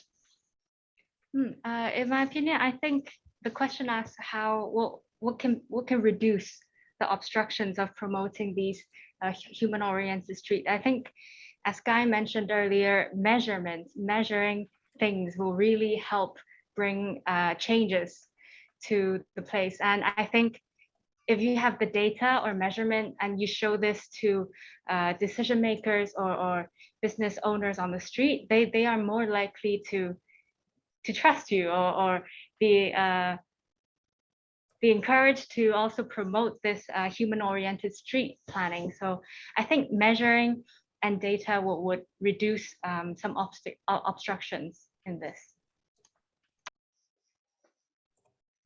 What about me, Ken? Okay. All right. So I'm going to be the devil's advocate. I think doing this needs political determination, and the government has absolutely the most important role, because like HKIP representatives have said that even planning authority has no resources to do the kind of things that they truly believe in, sums it all. So I think, there's a need for policies. I think that's also a related question, which asks about like, how can we ensure that private developers or private landowners will buy into this? But if you have a policy, people will have to follow it, right? If you write it into HKPSG, Hong Kong Planning Standards and Guidelines, and give resources to, whichever authority for implementation, and also at the local level, allowing people to have a bit of resources to rally people together, and then, to do something that they can see the impacts, like Lucy said, have this emotional engagement that they see, wow, like you go to the people in Hong Kong, they always say, oh, there's no use all these dreams, they are just dreams because our governments doesn't care. So I think, I'm sorry to say I might be stepping on some people's toes, but that's I think the government really need to show its care for the people and realize that this human-centered kind of street making is very important for a compact city like us. And also I think on the other hand, the people also need to be educated. I hate to, confess that I drive every day because I live far away in another university campus, so it's really long distance. But like I try to be pedestrian first, but every time it's the pedestrians telling me, oh, okay, you go first, so there's no use for me to stop because they worry that if they don't stop, the car will just run over them. So I think it's both ways, that the people also need to understand that, wow, we're going to have a paradigm shift, and then, we will be pedestrian first, and then, they realize that streets should be for placemaking and for their health and for their well-being. I mean, if we do it top down and bottom up with enough resources, then there could be a way out, hopefully. So a political determination by the politicians are also, or people on the top are also very crucial to this. What about you, Benny? What do you think? Yeah, I think there are several things that we can do. I think if you try to convince people to change the approach to people-oriented design, I think they need to see the benefit first. And actually, if you ask Hong Kong people, because only about 15% of households own a car, and I don't think many people will object to the idea of people-oriented street. Actually, most of them don't use a public car. And I think what we need to do is that to try to convince the other people, the 15% people who like to drive, to use less cars, so that the street design, for especially for in the area that in the residential area or the commercial area that is walkable. And the first thing I think is to increase the walkability. Actually, now if you travel around in Hong Kong, the car driver are actually very convenient because the whole street and also the road are designed around traffic engineer. Okay, but for the pedestrian, this is very, very inconvenient. If you walk out from a subway station, MTR station, or a bus stop, if you want to go to a restaurant on the other side of the road, maybe you cannot. There's no equity crossing facilities. You may need to walk in the subway, or you need to run on a footbridge, like the case of the Tsim Sha Tsui area. Before they put in a great pedestrian crossing, people need to walk a very long way. If they want to walk from the Peninsula Hotel to the Museum of Art, just opposite the street, okay, they may be need to walk 10, 15 or 20 minutes around many subway. But now they have the government have put in place pedestrian crossing with traffic light, and it is only 2 minutes. People can walk from the MTR station to the Museum of Art. Okay, I think this is sort of thing that we need to try to give some incentive for people, that they try to use more public transportation instead of driving cars.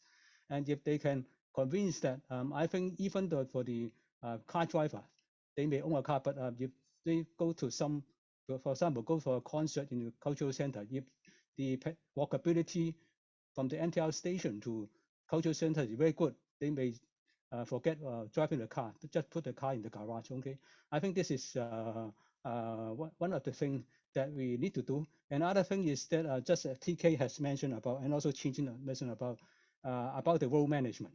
Okay, because a lot of car, the street in the city center, in commercial area or residential area, a lot of time they're occupied by illegal parking. Okay, but there's no management. And I think the government needs to teach the people in Hong Kong that in our city, it is not a duty of the government to provide parking space for them if they own a car. I think this is, on the other way around, if they do not have a private parking space, they cannot own a car. I think that they need to teach them. And if they put the car illegally on the street, the policeman will come to give them a ticket. I think just like what I have done in London. I think 10 years ago, I parked a car illegally in a space for 5 minutes, and then I get a ticket. Okay, I think the penalty, I need to pay, I think, £190 at that time. Okay, if we manage the street as efficient as London, I think it will solve half the problem. Okay, I think this is 2 suggestions maybe for your consideration. Yeah, I'm sure Mikan won't be happy, but it's like discussions like this, like sort of, it always tend to create the divisions between people based on what they whether they drive or how they go out with their own mode of transport. But it doesn't always have to be in that way, in my opinion, because it is, at the end of the day, we are all human beings, and we can choose in different way of going out and using which kind of transport we're gonna use it, and at the end of the day is how the system and the design has make it the easiest way of traveling. So every sort of things, it always related to that. I see TW's or Chin-Chin's hand up. Any comments? Or just like a mind I want to add. With the COVID, whatever, I think we can actually allow us to think, well, the traffic, another thing is a health issue. Then people can get and live healthier. Then I think that is something we can have a choice and make things better in terms of living place and the health aspect. And other things I like to echo Benny's point is that apart from providing the crossing, a lot of times through pressure, whatever, they will introduce the pedestrian crossing. But the green cycle for the pedestrians is so short, you almost need to wait and then blast across halfway, and it's already, the light is changed. Then a group of people standing in the middle of the island, and then the other side, they get very frustrated because they get in the middle and the traffic running around at the back, in the front, whatever. Especially like, well, during the summertime, and if they're congested, all the fume is pumping out. So that's the reason why you saw people, they do not use the crossing, because it's a lot frustrating, and then they end up, the last one, we're getting almost onto the road, queuing on the carriageway, because there's no space inside in the middle of the crossing. So I think that's another thing. It's not just like provided crossing, it's the way in which whether pedestrian can actually cross the road, especially for elder.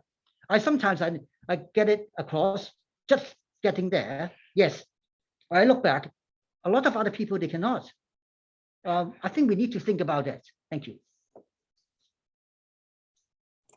Yeah, the staggered crossings are particularly annoying in a way. So in London, there has been a consistent move of the local authorities to try to remove or revert them back into a single stage crossing rather than a staggered crossing. I believe the Transport Department of Hong Kong are trying to do that as well. That's what I've learned, but it needs to be a approach that towards the whole of Hong Kong, not just in some limited parts of the territory. So I noticed that Micam have mentioned, or someone has mentioned about TPDM or the HKPSG. I believe it's the HKIP's presentation. So I believe it's good for asking this. Do you think that the Hong Kong planning standards and guidelines and the transport planning and design manual, like the two things, are they in sync, or are they like, what are the current problem with them right now in terms of, do you think there are any things that could be improved to actually be able to make healthy streets per se, or to make helmet-oriented street design to be more of a priority with what our technical standards are written right now. Any comments with that? Obviously for the local panelists.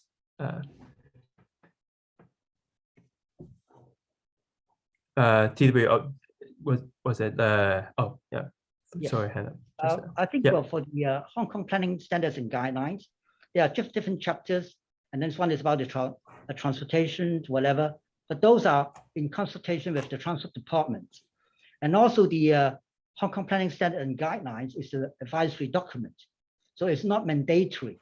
So at the end of the day, is the transport authorities to decide a lot of things.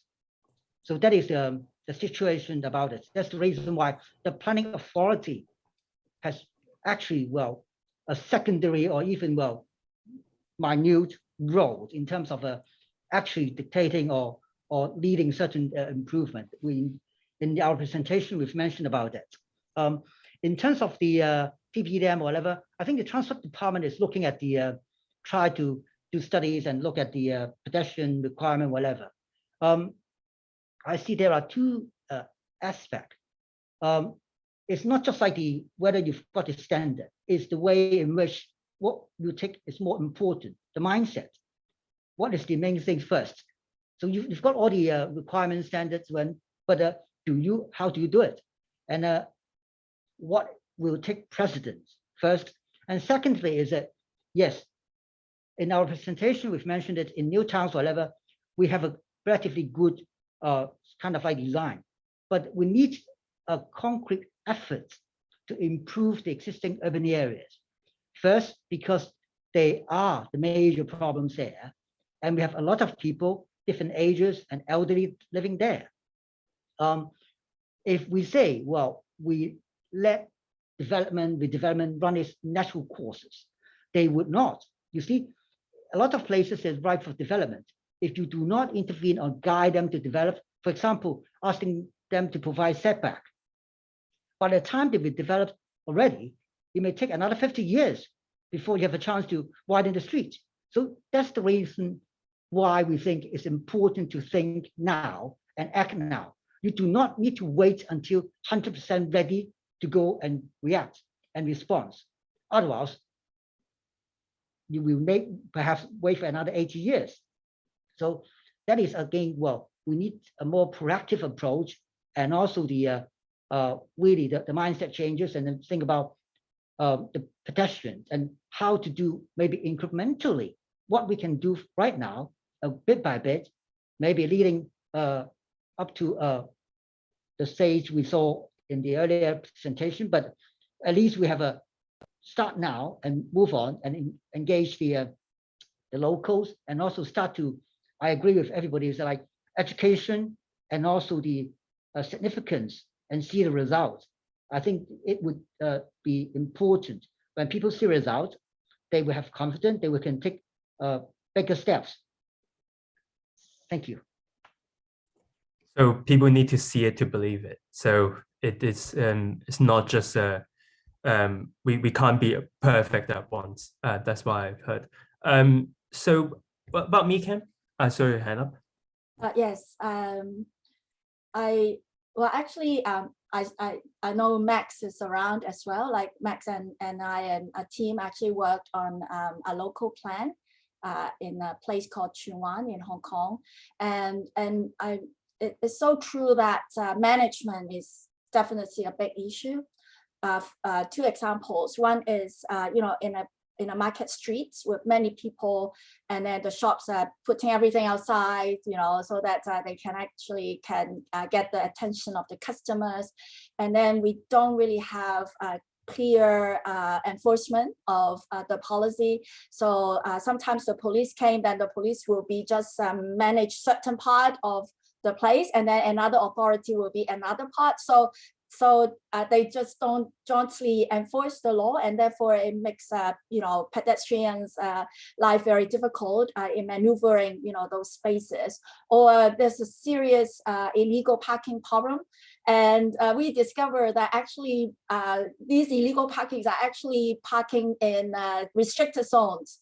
So in other words, they are not, they are very lucky, not like Benny, right? So you don't have this 5 minutes law enforcement. I mean, if we do definitely see the government can get more income, through dishing out this kind of tickets. So management is really a very important issue.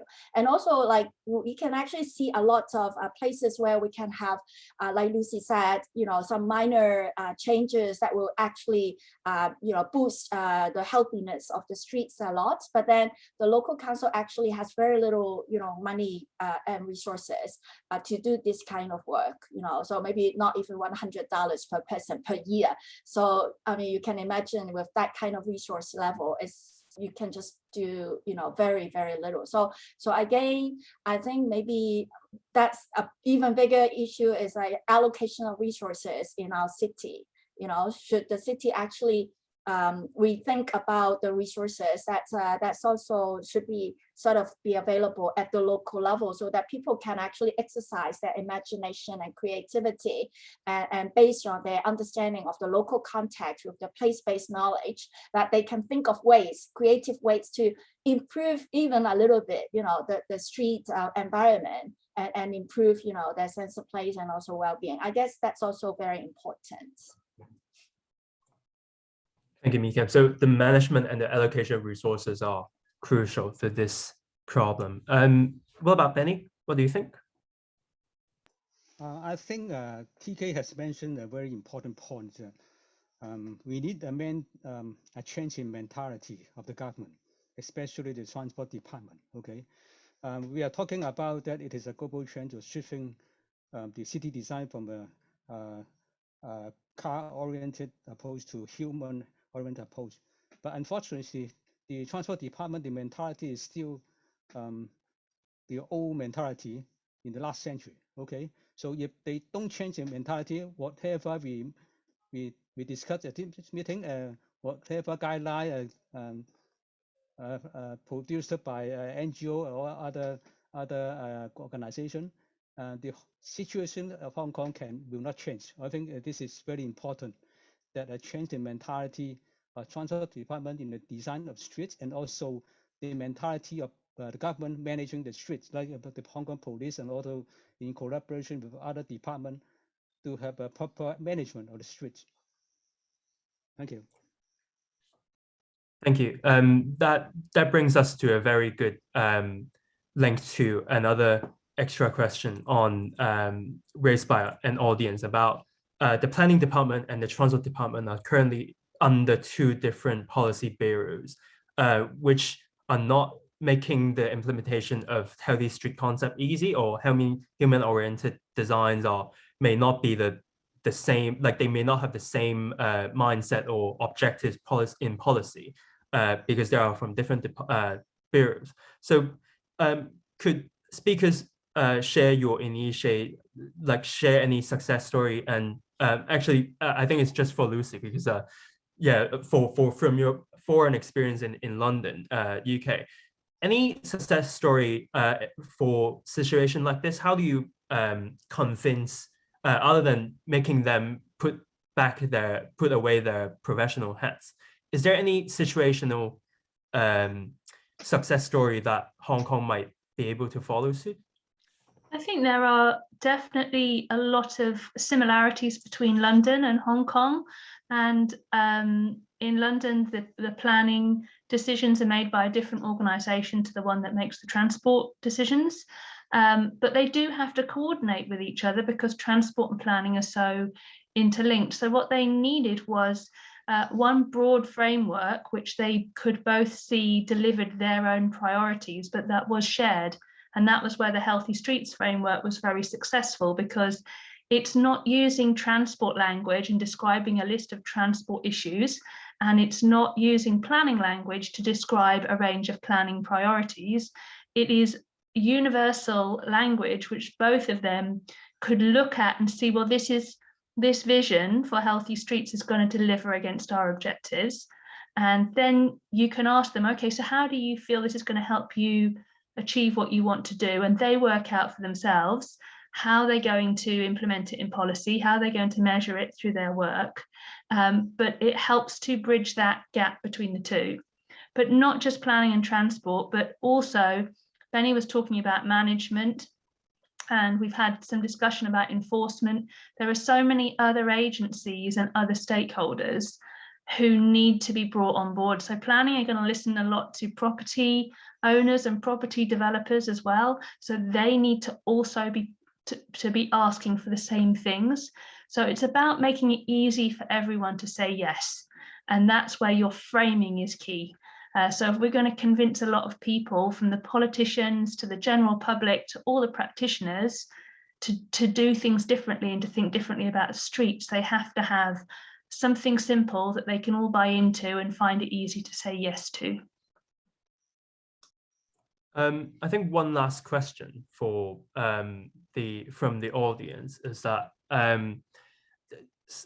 someone from the audience mentioned that he believes that there might not be much space left in the road in Hong Kong, but he do notice that many of the many streets, they might have like a public resting area, but they are filled with smokers, or there is a private property, but there are not really a peaceful place to stay long. So apart from the ways that we have just mentioned, that we want to reallocate road space or other things, is there any success story in London or elsewhere in the UK that the government successfully encouraged private property owners to actually allocate some space, indoor, outdoor, for people to actually rest, rather than only doing this in a public right of way? Any other success stories for this? Yeah, so I think partly this comes back to what I was just explaining, which is that when there was a big push from the business improvement districts and from the developers that they wanted healthy streets,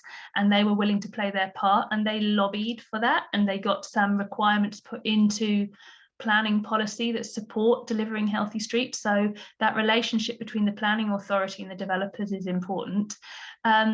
In the City of London, which is very similar to the real centre of Hong Kong in terms of that high density, high-rise buildings, there are expectations on those buildings and how they're managed to reduce their dependence on the street. So how can they do their freight and servicing differently to reduce their impact on the street? But also they have public gardens that people can access that are in those buildings. So it's a requirement in the new planning rules for the City of London that they need to provide publicly accessible spaces in the buildings. However, I would caution too much of an emphasis on this, because people need convenience for accessing small pocket parks, and to have to go into a building and up in an elevator means that people don't know that it's there, so it doesn't prompt them to use it, and it can be too inconvenient for anything other than a destination. So it could just be used by tourists more than by local people. The other thing I want to mention, which I think is a real exemplar, is from Seoul in South Korea, where they have a requirement on new buildings that they provide public toilets in their entrance lobby, which is a really important part of making healthy, livable cities, is people having good access to public toilets very frequently and very conveniently. And I think it's really brilliant that they have brought this system in, so that all of those buildings are providing a public service and breaking down the barrier between public and private space, and providing this great public good, which is so important. So that's another good example. Thank you, Lucy. Any comments for Lucy's foreign experience? If not, it's almost time, I noticed. Thank you so much for everyone's joining, especially for those who joined the two panels. It's really a great pleasure to host this forum, and it's really my gratitude to all the panelists here for today to share with us their experience and their understanding of Hong Kong experience, and also what they think that Hong Kong should do to actually achieve a better quality of life through better street design for our people. And I hope you enjoy this forum. The forum recording for both panel 1 and panel 2 would be made available in about a week's time, and I will send those links to all the registrants' email and also made it available on our PGA website and also on Street Reset's Facebook page. Thank you so much for joining, and I hope you have a great day for the rest of the day. Thank you. Thank you. Thank you. you. Bye. Bye. Bye. Bye. Bye. Bye. Bye. Bye.